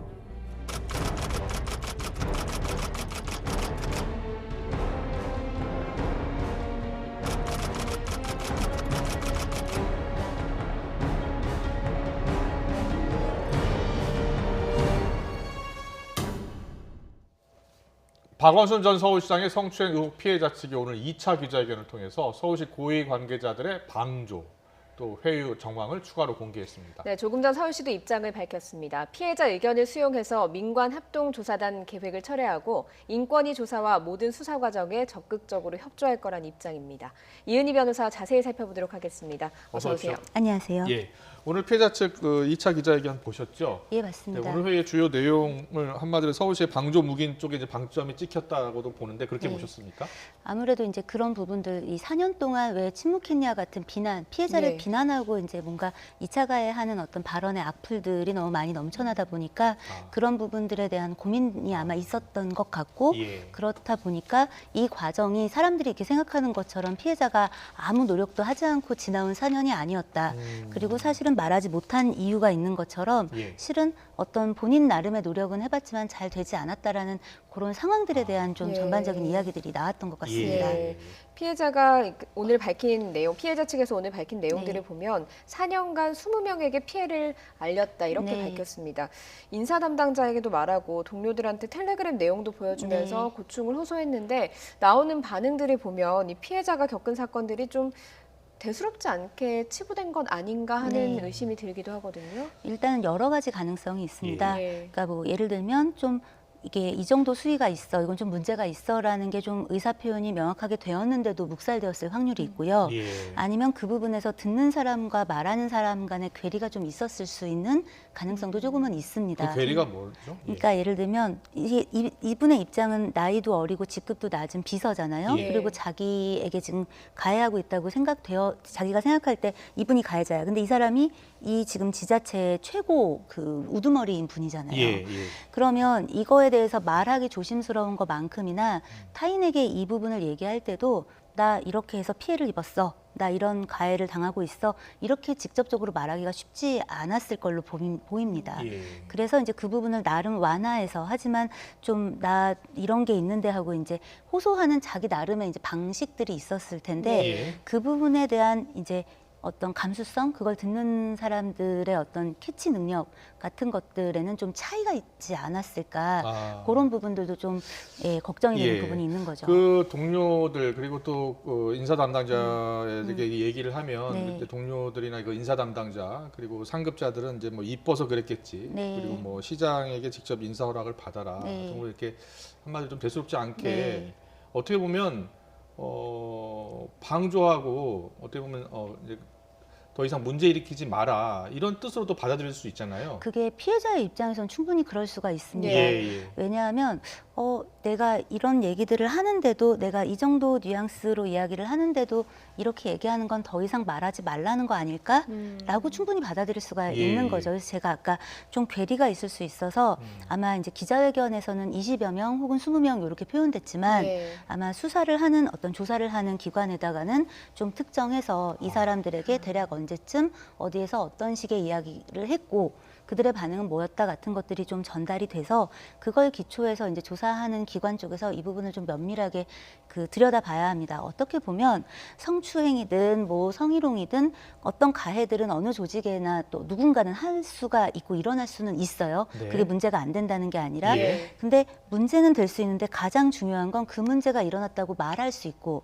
말한 다음에는 그게 좀 처리될 수 있고 해야 되는데 지금 보면 가장 중요한 부분에 문제가 있었다라는 주장이 나온 거라서 이 부분은 간과하지 말고 이 주체들이 또 그리고 사망한 건 아니잖아요. 이 부분은 얼마든지 조사가 가능한 거니 그런 어떤 문제 제기된 사람들을 불러서 좀 전수조사하고 그 주변부 사람들에 대해서도 좀 물어볼 필요가 있지 않나 싶습니다. 그 직무유기 관련해서요. 계속해서 정보 조치를 이제 요구했잖아요. 네. 그랬는데도 인사 담당자에게 이야기했다는데 인사 담당자가 조치를 취하지 않았어요. 그렇다면은 그 인사 담당자는 뭐 직무를 유기한 거잖아요.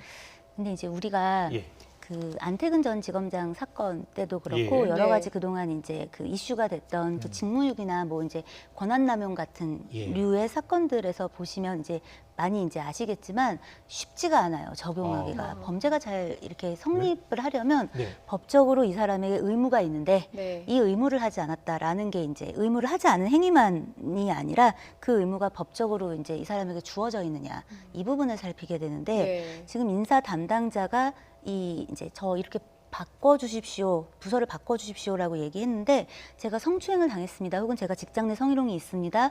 부서에 대해서 어떻게 조치해 주십시오라고 얘기를 이제 했는데 안 바꿔줬다. 그러면 이 직무유기 부분을 좀 다퉈볼 수가 있어요.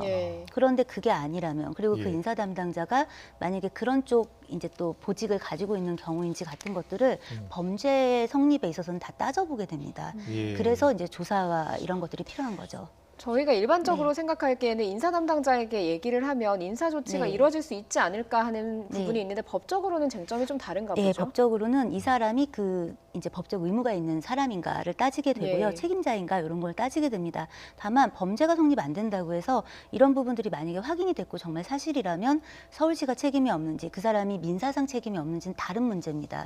그러니까 민사상 손해배상의 책임이 있을 수는 있고 다만 이게 범죄 성립이 되려면 사실은 좀 쉽지 않은 여러 가지 그 과정이 남아있다. 확인 과정이. 그렇게 보시면 됩니다. 알겠습니다. 그리고 오늘 김재련 변호사인가요? 변호인 이 피해자 변호인인데 지난 8일자로 고소한 업무상 위력에 의한 추행 이 이야기를 하면서요. 신체적 접촉뿐 아니라 사진을 보낸다거나 성적 수심이 들게 하는 것만으로도 강제 추행이다. 이렇게 주장을 했거든요. 맞습니까? 강제추행을 범죄로 볼 때는 조금 이제 좀 확대해서 말하신 부분이 있고 그 얘기는 아마 이제 이 판례 때문인 것 같아요. 얼마 전에 대법원 판례에서 이제 좀 음란한 말, 그러니까 성적 수심을 줄 수 있는 말을 하면서 머리카락을 만진 어떤 그 상황을 이 강제추행으로 인정한 사례가 있습니다. 근데 이건 별개의 행위로 본 게 아니라 이거를 이제 전체적인 종합적인 행위로 본 부분이 있어서 아직까지는 언동의 부분, 그러니까 말로 성적 수치심을 준다든가 하는 것들은 아무래도 민사상 불법행위나 직장 내 성희롱의 부분으로 이제 징계의 사유라든가 이런 부분으로 분류가 되고요. 그 강제추행으로 좀 분류가 되려면 아무래도 신체 접촉 을 좀 인정받아야 되는데 이제 이런 것들에서 강제추행은 고의범이기 때문에 이 가해자가 성적 수치심을 주겠다라는 의도가 있거나 아니면 나의 성적 만족을 위해서 이 신체 접촉을 한다라는 고의가 추단되어야 합니다.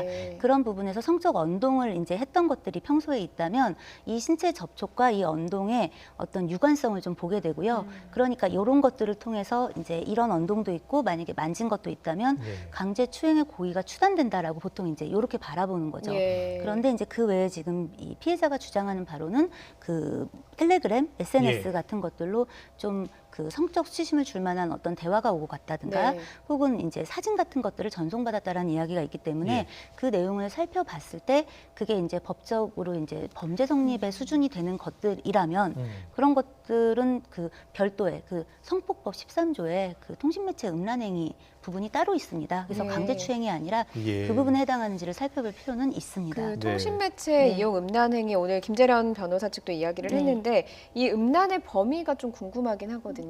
그러니까 이제 이게 좀 애매하죠. 어떻게 보면. 하지만 사실은 이 추상적으로 말을 할 땐 애매하지만 사건을 누가 들고 와서 제가 이런 일을 당했고 이런 걸 받았습니다라고 얘기를 해서 보면 되게 현실에서 오히려 구체적 사건을 보면 명징합니다.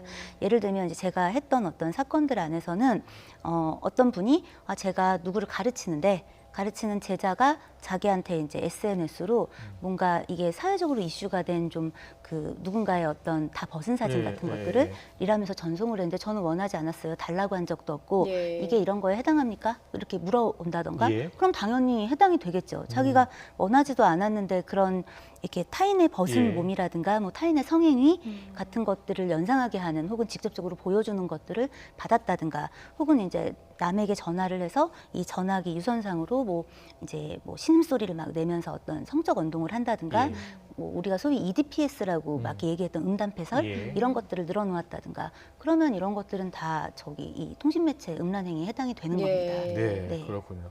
그리고 이번 사건과 관련해서 또 경찰이 지금 수사를 지금 하고 있는 게 2차 가해 부분인데요. 어떻습니까? 그 4년간 뭐하다 이제 와서 지금 그러는 거냐라고 이제 댓글로 다는 분들이 있지 않습니까? 근데 이것도 2차 가해에 속합니까? 4년 동안 그 문제 제기를 하지 않은 이유가 궁금하다라는 그 자체를 가지고 말을 하면 안 된다라고 할 수는 또 없겠죠. 예. 왜냐하면 대한민국은 자유민주주의 공화국이고 예. 표현의 자유가 있다고 하니 예. 그런데 대신 우리가 생각해 봐야 할 것들은 이런 부분들이 무분별하게 어떤 방식으로 전달되고 있는가를 그 쓰시는 분도 주변 분들도 좀 생각해 볼 필요가 있습니다. 일례로 저는 변호사가 되기 전에 직장 생활을 했었고요. 예. 직장 생활을 이제 대기업에서 하면서 저도 직장 내 성희롱 문제로 문제 제기를 하고 예. 제가 법적 다툼을 해서 공론화된 어떤 그 법적 다툼 끝에 변호사가 예. 된 경우입니다. 예. 근데 저의 경우도 1년 반 동안 말을 못했어요. 왜냐하면 이런 예. 일들이 맨날, 그러니까 매일 그 똑같은 수위로 이렇게 일어나는 게 아니라 간헐적으로 어떤 상황이 발생하고요. 발생하면 초반부에는 어떤 생각이 드냐면 이게 뭐지? 라고 생각하는 예, 시간이 예. 있습니다. 그러니까 이게 도대체 성희롱인 건지 이게 추행인 건지 아니면 그런 건 아닌 건지를 이제 고민하는 시간이 있는데요. 예. 그 고민의 시간은 이 행위가 어떤 빈도로 혹은 이 행위자가 나와 어떤 관계 혹은 사회 경제적으로 어떤 지위에 있느냐에 따라서 굉장히 다르게 작동됩니다. 예. 이제 그런 시간이 지나고 나면 이 행위가 어디다 말해야 되는 거지 말을 하면 해결이 될까를 또 고민하는 시기가 옵니다. 예. 근데 이런 어떤 시기가 뭐 몇 개월이라면 뭐 이해가 되겠어, 1년이면 이해가 되겠어 이런 건 지극히 주관적인 거잖아요. 예. 그래서 그런 부분들을 이제 쉽게 이야기하지 말고 입장을 좀 바꿔놓고 생각했을 때 그 좀 다른 식의 뭔가 의문이 든다면 의문을 이야기할 수 있겠죠. 예. 그런데 예. 애초부터 못 믿겠어라고 생각하면서 나라면 너와 달랐을 텐데 너가 그렇게 4년 동안 문제 제기를 안 했다면 그것도 이상하잖아. 이건 벌써 이미 이 말 자체에 어떤 가해 의도가 들어가 예. 있는 거잖아요. 예. 그런 부분은 좀 지양되어야 하지 않겠나라고 생각합니다. 그렇겠네요. 네. 예. 일각에서는 이제 피해자가 증거를 조금 더 보여줘야 덜 공격받을 네. 수 있다라고 해서 이 피해자 측에서 수사기관에 증거를 제출했고 추가 확보 자료도 수사기관에 제출할 예정이다 오늘 이렇게 밝혔습니다. 사실 피해자가 증거를 언론에다가나 이렇게 밝힐 의무는 없는데 이런 부분에 대해서도 2차 가해다 이렇게 볼 수 있는 겁니까?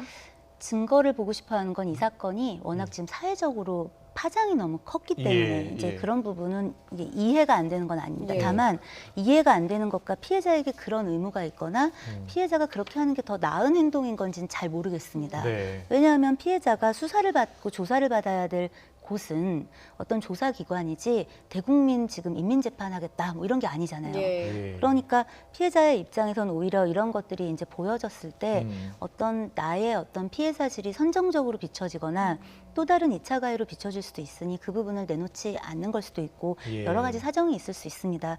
따라서 그 조사기관, 의무 있는 기관들이 좀 빨리 조사에 착수를 해서 적어도 확인되는 부분들 이 무엇인지에 대해서 조금 선을 그어줄 수 있으면 좋지 않겠나 그냥 그런 정도의 바람을 가져보고 있습니다. 네, 알겠습니다. 네. 그리고 이번 사안 중에 지금 또 수사가 진행 중인 네. 사안이 이 고소 사실이 유출됐다는 네. 거예요. 오늘 이제 새롭게 나온 내용은 경찰에 고소장을 접수하기 전에 이제 서울중앙지검에 이제 먼저 면담을 요청했다는 네. 거예요. 변호사가 네. 좀 요청했는데 이게 그 과정에서 피고소인이 서울시장이라는 것도 밝혔고요. 네. 그래서 여기에 대한 이제 수사도 좀 진행이 돼야 될 것 같거든요. 그러니까 아마도 그 얘기를 한 이유는 유출의 경로를 이제 조사하는 그 범위에 예. 여기다가도 알렸다라고 이제 그거를 얘기한 게 아닌가 예, 싶습니다. 예, 예, 예. 사실 그 이제 검찰 입장에서 그 얘기 들었을 때 본인들한테 사건 접수를 하는 게 아니라면 이제 그게 확정되지 않으면 미리 이렇게 면담을 하는 게 부담스러울 수 있고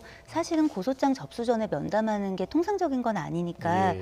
이제 어차피 경찰로 가져가게 될 거라면 우리에게 예. 정식적 접수를 할 게 아니라면 미리 면담은 굳이 하지 않겠다 뭐 이런 입장을 취한 게 아닌가 이제 네. 추정은 되고 다만 이 자체를 문제 삼으려고 이 얘기를 오늘 했다기보다는 기자회견에서 이런 부분이 있으니 이런 유출의 경로는 경찰일 수도 있고 검찰일 수도 있고 뭐 보고를 받은 청와대일 수도 있고 뭐 고소 전에 어쨌든 여타 유관자들 전반적으로 넓게 다 보고 조사해달라 이런 의지가 아닐까 싶습니다. 보통 고소를 하면요, 이 네. 고소 사실이 피고소인한테 언제쯤 어떤 방식으로 전달됩니까? 그게 통상적입니까? 보통 어떠냐면 고소를 한다는 건 현장에서 잡혔으면 고소를 할 필요가 없겠죠. 예. 그러니까 이제 나중에 고소장을 보통 써서 피해자가 접수를 하게 됩니다. 그럼 접수를 받은 경찰서에서 그 여청수사팀에 어떤 누군가 경찰관에게 담당 수사관에게 배정을 하게 됩니다. 예. 그러면 그 담당 수사관이 그 피해자에게 전화를 하게 됩니다. 조사받으러 나오라고. 이제 그런 어떤 상황들까지가 일주일 정도가 걸립니다. 예. 그런데 피해자하고 이제 시간을 조율하게 돼요. 이제 예. 경찰관의 시간, 피해자의 시간, 그리고 피해자가 만약에 변호사를 선임한 상황이라면 그 변호사의 시간까지. 그러니까 보통 그 전화를 받은 지 일주일에서 3주 정도 시간 안에 이제 보통 그 조사를 받으러 나가게 돼서 예. 보통 고소장 접수로부터 한 달 정도 지나서 피의자에게 그 통보가 되는 게 수순입니다. 이런 이유는 뭐냐면요. 이런 어떤 내용으로 이제 고소가 됐는지 혹은 고소됐는데 주장하는 사실들이 어떤 건지가 지나치게 이제 그 피의자 측에 오픈이 되다 보면 예. 이제 미리 증거를 인멸할 수도 있고 예. 이제 뭐 피해자를 압박할 수도 있잖아요. 그러니까 여러 가지 재반적으로 수사 기법상 좋지 않기 때문에 이런 사실들을 고소가 됐다고 해서 즉각적으로 알려주진 않습니다. 예. 대신 예외적인 경우가 있는데 이제 그건 어떤 거냐면 계속 피해가 일어날 수 있는 경우에 이 이제 피의자에게 피해자가 고소를 했고 그러니 저기 접근하지 말아라. 요거를 하느라고 알려줄 때가 있긴 하지만 이 경우는 그런 경우로 보이지는 않습니다. 예. 네. 이 피해자 측은 1차 기자회견에서 네. 서울시가 또 진상조사단을 꾸려야 한다고 얘기를 네. 했지만 오늘에서는 좀 믿을 수 없어서 조사의 주체가 서울시가 될 수 없다라고 네. 하면서 국가인권위원회에 진정하겠다고 했고요. 네. 서울시도 바로 오후 4시쯤에 기자회견을 통해서 네. 국가인권위원회에 진정이 들어가면 적극적으로 협조하겠다고 네. 했습니다. 인권위 차원의 조사가 이루어지면 어떻게 절차가 진행이 되는지요? 인권위에 이제 그 고소 절차랑 크게 다르지 않습니다. 예, 피해자 측에서 진정서를 내고 그 진정서 안에 이제 어떤 피해 사실이 있다라는 걸 얘기하게 되는데 다만 이제 이 범죄가 해당되지 않는다 하더라도 직장 내 성희롱으로 분류될 수 있는 내용들이 있을 수가 있습니다. 예. 그래서 이제 그런 부분들을 아마 정리해서 제출을 할 걸로 보이고요. 그것과 함께 이제 이렇게 이야기를 했는데 내부에서 처리가 되지 않았다라는 부분들을 정리해서 증거와 함께 내게 되면 예. 이제 인권위에서 이걸 이제 마찬가지로 담당 조사관을 배정하게 될 거고 담당 조사관이 이제 한 명이 됐든 여러 명이 됐든 뭐 이제 그분들이 계획을 짜서 누구누구를 불러야 될 것인지 범위를 이제 그 확정을 해서 우선은 피해자 조사를 먼저 한 다음에 그 다음에 부차적으로 그 거론된 사람들을 불러서 조사를 하고 이 양자 간에 이제 그 이렇게 얘기를 듣고도 처리해주지 않았다라고 했던 그 분들이 아니다 그런 적이 없다라고 얘기하면서 또 회자되는 사람들이 있을 수 있잖아요. 그럼 이제 그런 사람들에 대한 조사까지도 이제 뭐 펼쳐지겠죠. 그리고 그런 내용들을 종합해서 아마도 인권위 측에서 요런 부분들은 확인이 되고 요런 부분들은 현재 확인을 할 수 없지만 어쨌든 전반적으로 볼 때 뭐 직장 내 성희롱으로 의율될 만한 사항이 있는 것 같다라든가 혹은 그 부분은 확인이 뭐 안 된다 하더라도 문제 제기가 지속적으로 있었던 건 같은데 그 부분 서울시에 문제가 있다라든가 이런 어떤 정리는 좀 되지 않을까 기대하고 있습니다. 네, 네. 알겠습니다. 네, 박원순 전 시장의 성추행 관련 의혹들 지금 수사가 본격적으로 진행이 됐고요. 오늘 피해자 측에서 2차 기자회견을 했습니다. 앞으로 남은 수사 일정, 과제, 쟁점 등에 대해서 이은희 변호사와 함께 짚어봤습니다. 오늘 말씀 잘 들었습니다. 감사합니다.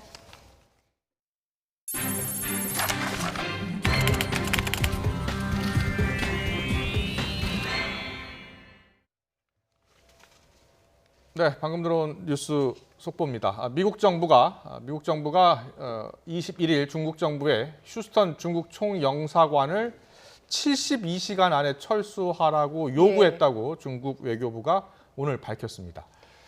중국 외교부가 밝힌 내용입니다. 미국 정부가 휴스턴에 있는 중국 총영사관을 폐쇄할 것을 요구했다는 소식인데 어떤 이유 때문인지는 아직 확인되지 않고 있죠? 예, 중국은 즉각 조치를 철회하지 않으면 대응 조치를 하겠다 이렇게 밝혔습니다. 중국 외교부 대변인이 오늘 정례 기자회견에서 이렇게 밝혔는데요. 네. 미국이 24일 오후 4시까지 휴스턴 주재 중국 총영사관의 모든 활동을 중단하고 모든 인원이 떠나라고 요구했다는데 사실이냐는 중국 매체 질문을 받았고요. 예. 21일에 미국이 갑작스럽게 휴스턴 중국 총영사관에 대해서 모든 활동을 중단하라고 요구했다면서 미국의 일방적인 정치적 도발이다 이렇게 밝히기도 했습니다. 네, 미 중 간 갈등이 계속 고조되고 있고요. 예. 특히 최근에는 홍콩 국가보안법 통과와 관련해서도 갈등이 고조됐었는데요. 아직 어떤 이유 때문에 휴스턴에 있는 중국 총영사관을 폐쇄할 것을 요구했는지는 알려지지 않고 있는데 뉴스 속보 또 들어오면 다시 정리해서 전해드리도록 하겠습니다. 부동산 정책이 오락가락 갈짓자 행보 끝에 그린벨트를 해제하는 논의가 사실상 백지화되면서 택지를 대체 어디서 끌어오느냐가 큰 숙제로 떠올랐습니다. 정부가 거론하는 군이나 유휴부지로는 부족하다는 의견이 우세하면서 결국 초미의 관심사인 재건축, 재개발 규제 완화 카드까지 나오는 것 아니냐는 예측도 나오고 있습니다. 김현우 기자입니다. 지난달 토지거래 허가구역으로 묶인 서울 대치동 은마아파트. 매매하려면 구청의 허가를 받아야 하는데 예상과 달리 허가제 시행 직전보다 실거래가가 높았습니다. 허가제 시행 직전인 지난달 22일 전용 면적 84제곱미터가 21억 3천만 원에 거래됐습니다.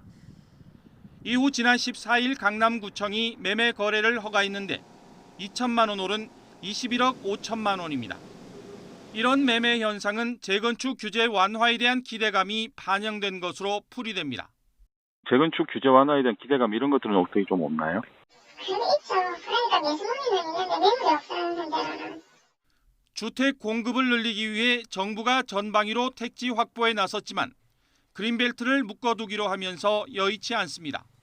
서울시는 최근 그린벨트 해제 대안으로 재개발과 재건축에 대한 규제 완화 카드를 꺼냈습니다. 대치동 은마아파트처럼 지은 지 오래돼 노후됐지만 재건축 조합 설립 인가조차 받지 못한 곳에 정비사업 속도를 내자는 것입니다. 실제 최근 몇 년 동안 서울 주택 공급의 70%가량은 재개발, 재건축 물량이 해소했습니다. 이 때문에 서울 지역 주택 공급을 늘리기 위해서는 지난 2014년 서울시가 만든 일반 주거지역 아파트 최고 층수를 35층으로 제한한 제도를 개선해야 할 필요가 있다는 목소리가 힘을 얻고 있습니다. 고밀 개발을 통한 층고 제한 완화가 필요하다고 보여지고요. 기존 3기 신도시가 총 30만 호 정도로 공급할 예정인데 종전의 용적률을 상향해서 추가적으로 공급을 확대할 수 있는 방향도 병행될 필요가 있겠습니다. 하지만 재건축 규제 완화는 사실상 집값 상승의 불쏘시개가 될 수 있어 후폭풍이 만만치 않습니다. 주택 공급을 늘려야 한다는 숙제를 안고 있는 정부의 고심이 깊어지는 가운데 이르면 다음 주 대책이 발표될 예정입니다. YTN 김현우입니다. 지난달 전국 주택 매매 거래량이 13만 8천여 건으로 13년 만에 가장 많았습니다. 연이은 고강대 규제에도 집값은 거꾸로 오름세를 보이면서 불안한 마음에 더 오르기 전에 사야 한다는 매수 심리가 작용한 것으로 분석됩니다. 백종규 기자입니다. 집값을 잡겠다며 이번 정부 들어 부동산 시장에 22차례나 대책을 쏟아냈지만 부동산 시장에는 규제 따로, 집값 따로라는 일종의 내성이 생기는 부작용이 나타났습니다. 정책에 대한 신뢰마저 떨어졌고 결국 주택 거래량에도 이런 모습이 반영됐습니다. 올해 상반기 주택 매매량은 지난해 상반기보다 2배 넘게 늘어난 62만 800여 건을 기록했습니다. 지난 2006년 통계 작성 이후 최고치입니다. 또 최근 5년 상반기 평균 거래량보다도 35% 이상 많았습니다. 특히 지난달 매매량이 눈에 띄게 증가했는데 전국은 물론 수도권, 서울까지 급증했습니다. 지난해 같은 기간과 비교해봤을 때 모두 2배 넘게 거래가 늘었고 한 달 전보다도 크게 증가했습니다. 지방에서는 세종시의 거래가 전년보다 6배 이상 급증했고 충북도 3배 넘게 뛰었습니다. 이사철이 겹치는 계절적 영향도 없었지만 이런 결과가 나온 건 정부 규제에도 집값 오름세가 계속되자 불안감이 커진 수요자들이 분주하게 움직인 데 따른 것으로 분석됩니다. 집값이 더 오르기 전에 또 더 심한 규제가 나오기 전에 집을 사야 한다는 이른바 공황 구매 현상이 나타났고 영혼까지 끌어모은 대출이라도 해서 집을 사겠다는 젊은 층의 행태도 반영된 것으로 보입니다. 코로나 사태 발발 직후 급격히 안 좋아졌던 불안 심리가 다소 회복되고 유동성 확대의 효과가 퍼지면서 주택 투자 수요가 2분기로 가면서 점점 늘어난 것으로 볼 수 있습니다. 결국 정부가 고강도 규제를 연이어 내놓으며 시장을 옥죄고 있지만 정부 정책과 반대로 가는 시장의 흐름을 되돌려 놓을 수 있을지는 여전히 회의적입니다. YTN 백종규입니다. 올해 태어난 신생아가 만 40세가 되는 해인 오는 60년이 되면 한국의 국력을 상징하는 주요 인구수, 생산 가능 인구 같은 그런 주요 인구수가 반토막이 될 것이라는 어두운 전망이 나왔습니다. 전 세계에서 꼴찌인 출산율을 높이려면 아동수당 등 현금 보조 비중을 대폭 늘리는 방식으로 정부 대책을 대전환해야 한다는 요구입니다. 이광엽 기자입니다.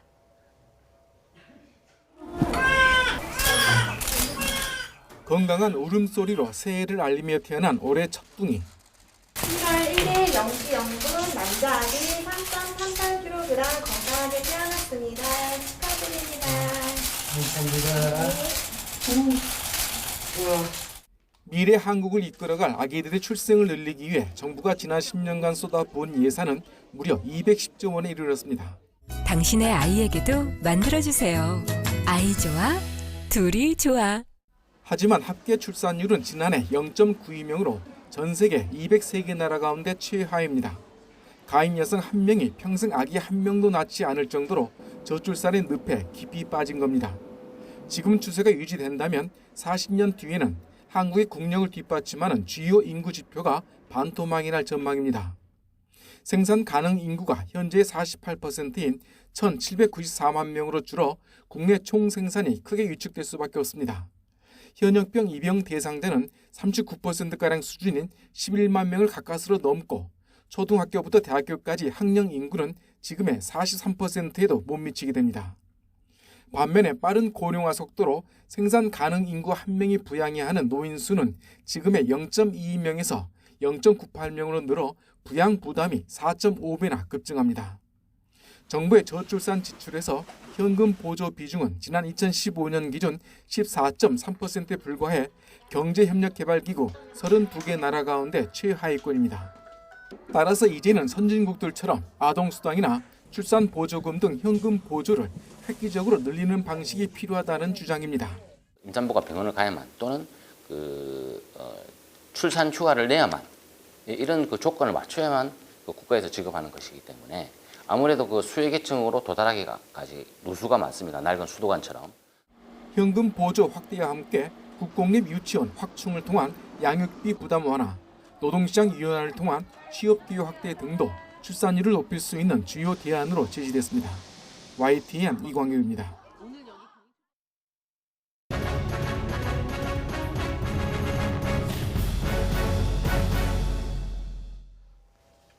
네, 고 최숙현 선수 사태를 다루기 위해서 지금 국회에서는 청문회가 열리고 있습니다. 청문회는 이제 김도환 선수가 출석을 했는데요. 예. 거듭 폭행 사실을 증언했는데 매우 충격적이었습니다. 예, 청문회에는 고인의 가족과 동료, 체육계와 수사기관 관계자들이 총출동했습니다. 하지만 핵심 가해자 3인방은 없었습니다. 어떤 내용이 나왔는지 스포츠부 조은지 기자와 짚어보도록 하겠습니다. 어서 오십시오. 안녕하세요. 네, 오늘 청문회 현장 다녀오셨죠? 그런데 네. 분위기가 좀 달랐다면서요? 네, 원래 청문회라고 하면 막 소리 지르고 사자후하고 의원들이 다그치고 예. 이런 예. 분위기잖아요. 그런데 유망주의 죽음을 되짚는 자리라서 그런지 전체적으로 굉장히 숙연한 분위기였습니다. 예. 오늘 청문회 정식 이름은 철인 3종 경기 선수 가혹행위 및 체육 분야 인권 침해 청문회였어요. 그래서 예. 다양한 내용을 다루는 자리였고요.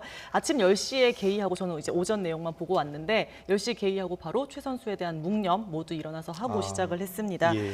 취재진 관심 굉장히 뜨거웠고요. 증인과 참고인도 42명이어서 빽빽했고 집중도가 굉장히 높았던 자리고 저도 자리가 없어서 한참을 서서 보다가 예. 왔습니다. 네. 지금 현재까지도 추가 질의 진행하고 있고요. 의원 한 명당 3번째 텀이 돌아온 거거든요. 그 정도로 이제 궁금한 게 많고 물어볼 게 많다라는 뜻이 될 것 같아요. 예. 예. 증인과 참고인이 42명이었는데 이 중에는 핵심 증인 3인방으로 꼽히는 운동 처방사 감독 그리고 이 주장 선수 네. 나오지 않았다고 하죠. 그렇죠. 42명을 불렀는데 우리가 제일 궁금했던 3명은 안 나왔습니다. 예. 그게 가장 아쉬운 부분인데요.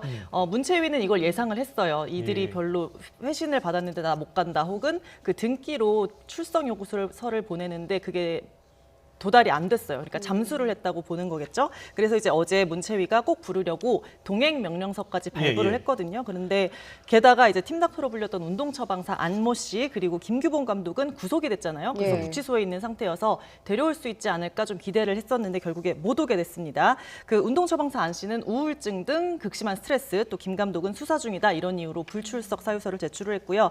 주장 장윤정 선수는 말씀드린 대로 연락이 두절됐습니다. 그러니까 집에 있어서 거기다 이제 등기를 보내서 나오라 이거를 전달을 해야 되는데 지금 피해 다니고 있기 때문에 그걸 받지를 못했어요. 그런 상태입니다. 결국 최숙현 선수가 가해자로 지목한 그리고 뒤늦게 폭행 사실을 시인했던 김도환 선수, 그러니까 양심 선언을 했다고 하는 김도환 선수만 오늘 출석을 했습니다. 사실 지난 6일 날 긴급 현안 질의가 한번 있었잖아요. 그때 나와서 때렸냐 했더니 아니다, 때린 적은 없고 폭행 사실 전면 부인을 했고 때린 적도 없으니 미안할 이유도 없다 이런 말을 해서 오히려 그 기름을 부었던 일이 있잖아요. 그런 것 때문에 오늘 자리가 좀 피한 게 아닌가 이런 생각이 그때 듭니다. 긴급 현안 질의 때는 김규봉 감독도 나오고 장윤정 선수도 나오란 말도 안 했는데 나왔었잖아요. 네, 부르지도 않았는데 나와가지고 앉아 있어서 오히려 떳떳하게 얘기를 했다가 오히려 역풍을 맞았는데 오늘은 나와야 되는 자리에 안 나왔습니다. 네, 오늘 김규현 선수 나와서 여러 가지 솔직하게 증언을 했는데 증언 내용이 좀 충격적이라면서요. 네, 어제 이제 제가 미리 이제 더불어민주당 이모경 의원이 만나서 녹취를 딴 그 내용을 저희가 보도를 했는데 그런 내용을 그 국회에서도 비슷한 내용을 얘기를 했습니다. 요약을 하면 나도 최숙현 선수 때린 적 있고 김규봉 감독이 최숙현 선수 때리는 것도 봤고 그다음에 김 감독에게 나도 많이 맞았다. 이렇게 크게 세 가지로 요약을 할 수 있을 것 같아요. 주요 발언 한번 들어보시죠. 자주 있었습니까? 자주까지는 아니고 일주일에 한 번은 있었던 것 같습니다. 일주일에 한 번이면 자주입니다. 네, 그렇습니다. 제가 담배를 피우다 걸려가지고 야구 방망이를 100대 맞았습니다. 네, 이 일주일에 한 번 맞았는데 자주 맞은 게 아니다. 이 얘기가 좀 충격적이시죠. 야구 방망이로 100대를요? 그렇죠. 폭력에 대해 굉장히 무감각한 상황이다. 그래서 폭력이 없었다라고 얘기를 하지 않았나 이런 생각이 들 정도인데요. 김 감독은 자신에게 아버지 같은 존재여서 반항할 생각을 못했다 이런 말도 했고요. 오래 알고 지낸 감독의 잘못을 들추기가 좀 분위기가 좀 그렇지가 않아서 자기가 그때 그렇게 말을 했었다. 또 언론에서 질타받는 게 두려웠다. 그래서 때린 적 없다고 말했다. 미안하다. 오늘 이렇게 얘기를 했습니다.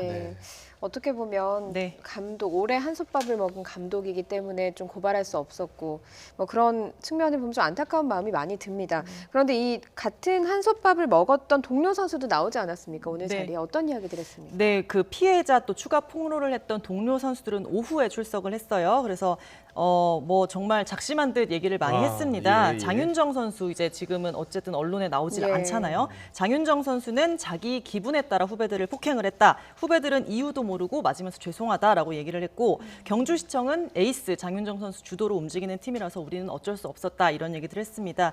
또 이게 또 저는 굉장히 와닿았는데 가해자들은 매일매일 폭력을 행사해서 기억을 못할 수도 있지만 맞은 사람에게는 그게 평생의 트라우마다 이런 얘기를 했고요.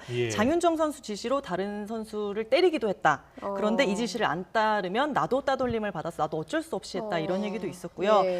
아직도 꿈에 장윤정 선수가 나오면 그게 악몽이다라고 생각할 정도로 그게 굉장히 트라우마로 생생하게 기억을 하는데 아직 죄를 뉘우치지 못하고 남에게 뒤집어 씌우는 그 모습에 울분이 느껴진다. 지금이라도 진심으로 사죄하고 엄중 처벌이 이루어지길 바란다. 이런 얘기를 했습니다. 네, 정말 굉장히 용기를 낸 거죠. 폭력이 난무했던 선수 생활을 지금 간접적으로 들을 수 있었는데 우리 최 선수가 훈련 일지 같은 데 보면 너무 힘들다, 죽고 싶다는 이야기가 많이 적혀 있었잖아요. 근데 새로운 일기장이 나왔다고요? 네, 오늘 미래통합당 이용 의원이 이렇게 들었어요. 이거 처음 나온 일기장입니다. 하면서 들었는데 거기 일기장 형식이 이제 페이지마다 질문이 있더라고요. 그래서 질문에 답하는 형식으로 이제 메모를 쓰는 형식이었는데 질문이 나의 원수는 누구인가? 내가 아는 가장 정신 나간 사람은 누구인가? 이런 질문이에요. 근데 그 밑에 최숙현 선수가 이 질문은 100번 해도 똑같은 답이지 라면서 김규봉 감독, 장윤정, 김도환 선수 이름을 썼고요. 그 외에 지금 고소하지 않은 추가 동료 이름 2명도 거기에 적혀 있습니다. 가해자로 처음 지목된 사람은 4명인데 그중에 운동처방사와 감독은 구속되지 않았습니까? 방금 이야기하신 장윤정 선수, 주장인 장윤정 선수는 어제 YTN 보도를 보니까 자신이 최대 피해자다 이렇게 이야기를 했다고요. 네, 앞서 전해드렸듯이 이제 그 장윤정 선수의 심경이랄까 어떤 생각을 가지고 있는지가 드러난 게 잘 없어요. 그런데 지난 5일, 그러니까 최숙현 선수가 지난달 26일 목숨을 끊었고 1일에 보도가 막 나오면서 공분이 커진 상황에 지난 5일에 장윤정 선수가 쓴 진술서를 저희가 입수를 했습니다. 사건이 불거진 이후 장 선수의 심경을 보여주는 유일한 문서라고 할 수 있어요. A4 3장짜리 자필로 썼는데요. 팀 닥터로 불렸던 운동 처방사에게 모든 걸 돌리는 그런 내용입니다. 그러니까 그 운동 처방사가 선수들 사이를 이간질했고 또 최숙현 선수가 폭행, 그러니까 자기가 최숙현 선수를 때렸는데 그걸 얘가 녹음을 하고 있다. 이 사실을 인지를 했나 봐요. 그래서 그 낌새를 느낀 이후에 자꾸 장윤정 선수한테 가서 이거를 바다 깊이 버려라. 걔는 너를 가해자 1순위로 지목을 하니까 이거를 우린 버려야 한다라고 계속 장윤정 선수한테 이렇게 얘기를 했다라는 게 장윤정 선수의 주장입니다. 예. 그래서 장윤정 선수 입장에서는 나는 때린 적도 없고 괴롭힌 적도 없는데 도대체 나한테 왜 가해자 1순위라고 하지? 하면서 좀 어리둥절했다. 이 내용이 본인의 자필서에 써 있어요. 예. 그래서 그 석 장짜리인데 마지막 그 2장의 마지막 문장이 다 두 얼굴을 가진 안 씨에게 속은 저희들이 최대 피해자다 이렇게 써 있어요. 저희들이라고 하면 김규봉 감독과 본인을 말을 하는 거겠죠. 그래서 네. 사실은 처음부터 그 안 씨, 운동처방사 안 씨에게 모든 것을 다 뒤집어 씌우고 꼬리를 자르려 한다 이런 의심 정황들이 굉장히 네. 많았잖아요. 네. 이런 상황에서 또 다른 선수들이 장윤정이 처벌 1순위다라는 폭로까지 나온 상황에서 이 장 선수가 쓴 이 진술서, 그러니까 안 씨가 문제다라는 이 진술서를 얼마나 믿을 수 있을지 예. 저희는 좀 설득력이 있을지는 좀 미지수입니다. 그러니까요. 네. 지금 뭐 오늘 청문회 때 나와서 네. 이야기한 증언들만 들어보면 설득력이 그렇게 있어 보이진 않아요. 저는 당당하면 나왔으면 좋겠어요. 예. 나와서 얘기를 들어보면 좋을 것 같은데 그렇네요. 어쨌든 연락이 두절됐으니까. 예. 뭐 청문회에서 지금 뭐 계속 진행 중이고 새로운 내용이 밝혀질 것 같은데 네. 폭행 상황 자체도 문제인데 고소, 뭐 신고 이후에 여러 가지 네. 대처에도 문제점들이 많이 발견됐잖아요. 네, 그래서 오늘 뭐 체육계 수사기관 다 나왔습니다. 예. 그래서 지난 2월 경주시청에 민원 시작했고, 뭐 검찰, 대한체육회, 철인3종협회, 뭐 인권이 다방면에 할 수 있는데 다 했거든요. 그런데 아무 보호를 받지 못하거나 오히려 그게 뭉개지거나 늑장 대처를 네, 하거나 맞습니다. 예. 설득, 야 회유 이런 식으로 나서 오히려 선수가 좀 신고한 사실 자체로 괴로워하다 극단적 선택을 하지 않았나 네. 이런 의심 정황들이 많이 그러니까요. 나오죠. 예. 그리고 또 대한체육회 같은 경우는 지난해 1월입니다. 쇼트트랙 조재범 사태 이후에 뭐 1년 반 만에 다시 충격적인 사건이 터진 거죠. 그래서 네. 오늘 지금 현재 그 선수들도 그 의원들도 보면 이기흥 체육회장 물러나라 사퇴해라 이런 얘기들을 하고 있어요. 그런데 통렬히 성찰하겠다 이렇게 사과를 했고 박양호 문체부 장관도 직을 걸고 해결하겠다 약속을 했습니다. 오후 질의는 좀 제도 재발 방지책 그리고 제도 개선 이쪽에 초점을 맞추고 있는데 사실 어떻게 하면 이게 명쾌하게 해결되겠다 이런 게 뾰족하게 사실 나오진 않는 입장이에요. 그래서 예. 만약에 이기흥 회장이 사퇴한다 이러면 이게 해결되나요? 라고 말했을 때 또 그게 또 반드시 그런 건 아니잖아요. 예. 책임은 져야 하는데 그럼 어떻게 해결하지 했을 때 그 누구도 마땅히 이렇게 해야 된다라고 하는 그런 바이블 같은 게 좀 없는 것 같아서 그게 좀 안타깝게 느껴집니다. 이번에 좀 만들어줘야 될 것 같아요. 네. 그러니까 이런 사안 정도가 발생을 하면 최고의 관련 그 스포츠 단체장이라든지 네. 또는 책임을 져야죠. 책임을 져야지 또 다음에는 책임을 지지 않기 위해서 또 더 노력하지 않겠습니까? 이렇게 네. 말로만 책임진다라고 하면 소용이 없을 것 같은데. 네. 맞습니다. 네, 알겠습니다. 여기까지 듣도록 하겠습니다. 지금까지 스포츠부 조은지 기자였습니다. 잘 감사합니다. 들었습니다.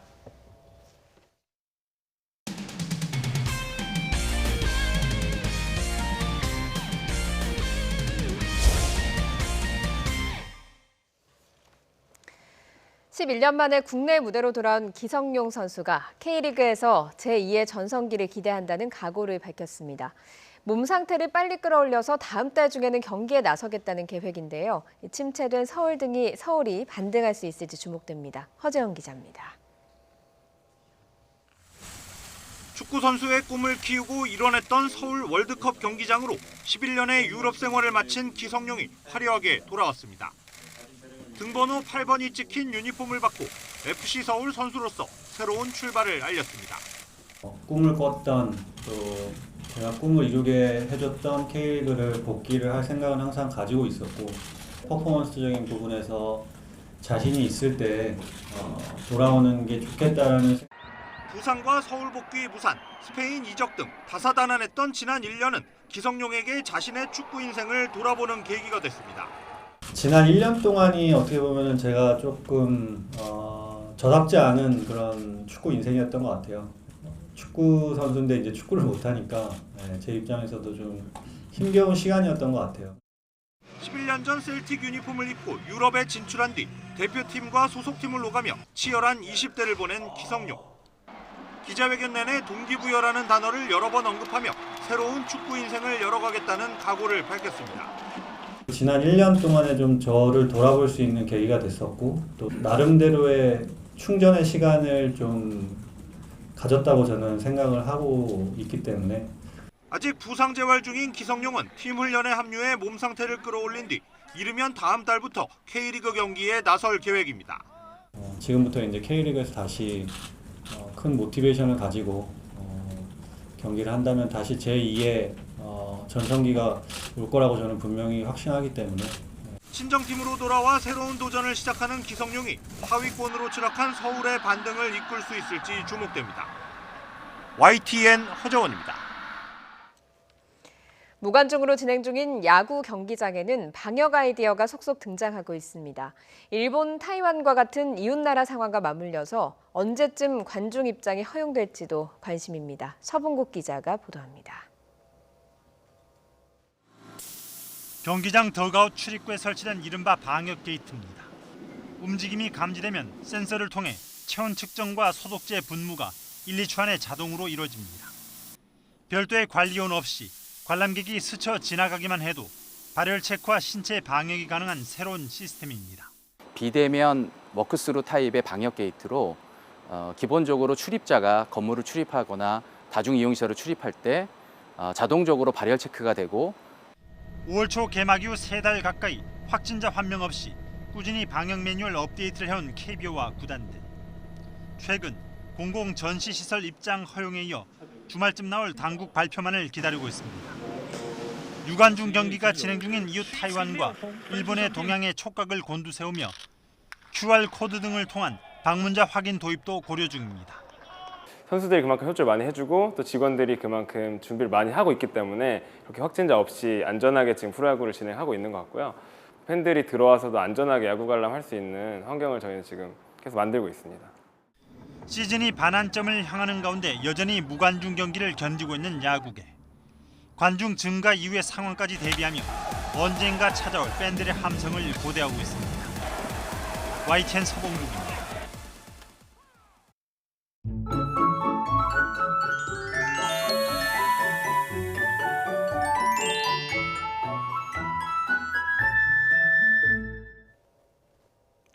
장마 전선이 남하하면서 퇴근길 현재 중북부 지역의 빗줄기는 대부분 그쳤습니다. 하지만 충청 이남 지역에 산발적인 장맛비가 이어지고 있는데요. 오늘 밤사이 비가 점차 소강 상태를 보이겠습니다. 하지만 내일은 서해상에서 강한 저기압이 유입됩니다. 내일부터 모레까지 전국에 많은 비가 쏟아지겠습니다. 특히 지형적인 영향이 더해지는 남해안과 지리산, 제주 산간 지역에 250mm 이상, 그 밖의 전국에 최고 150mm의 물폭탄이 예상됩니다. 이번 비의 최대 고비는 남해안과 지리산, 제주의 경우 내일 낮부터입니다. 이들 지역에 시간당 50mm 이상의 국지성 호우가 예상되고요. 서울 등 그 밖의 전국에도 내일 늦은 오후부터 시간당 30mm 이상의 호우가 예상됩니다. 여기에 서해안과 남해안, 제주도에 시간당 10m 이상의 강풍까지 몰아치겠습니다. 호우와 강풍으로 인한 피해 없도록 철저하게 대비해 주셔야겠습니다. 내일 아침 기온은 대부분 20도를 웃돕니다. 서울의 아침 기온 22도로 선선하겠지만 제주 지역은 서울의 아침 기온이 25도로 시작하면서 열대야를 보이는 곳도 있겠습니다. 낮은 비가 오며 더위가 주춤하겠습니다. 서울의 한낮 기온이 24도에 그치겠습니다. 주말을 비롯해 다음 주에도 막바지 장맛비가 이어질 전망입니다. 날씨 정보였습니다. 이어서 저녁 종합 뉴스 이브닝 뉴스가 방송됩니다. 시청해주신 여러분 고맙습니다.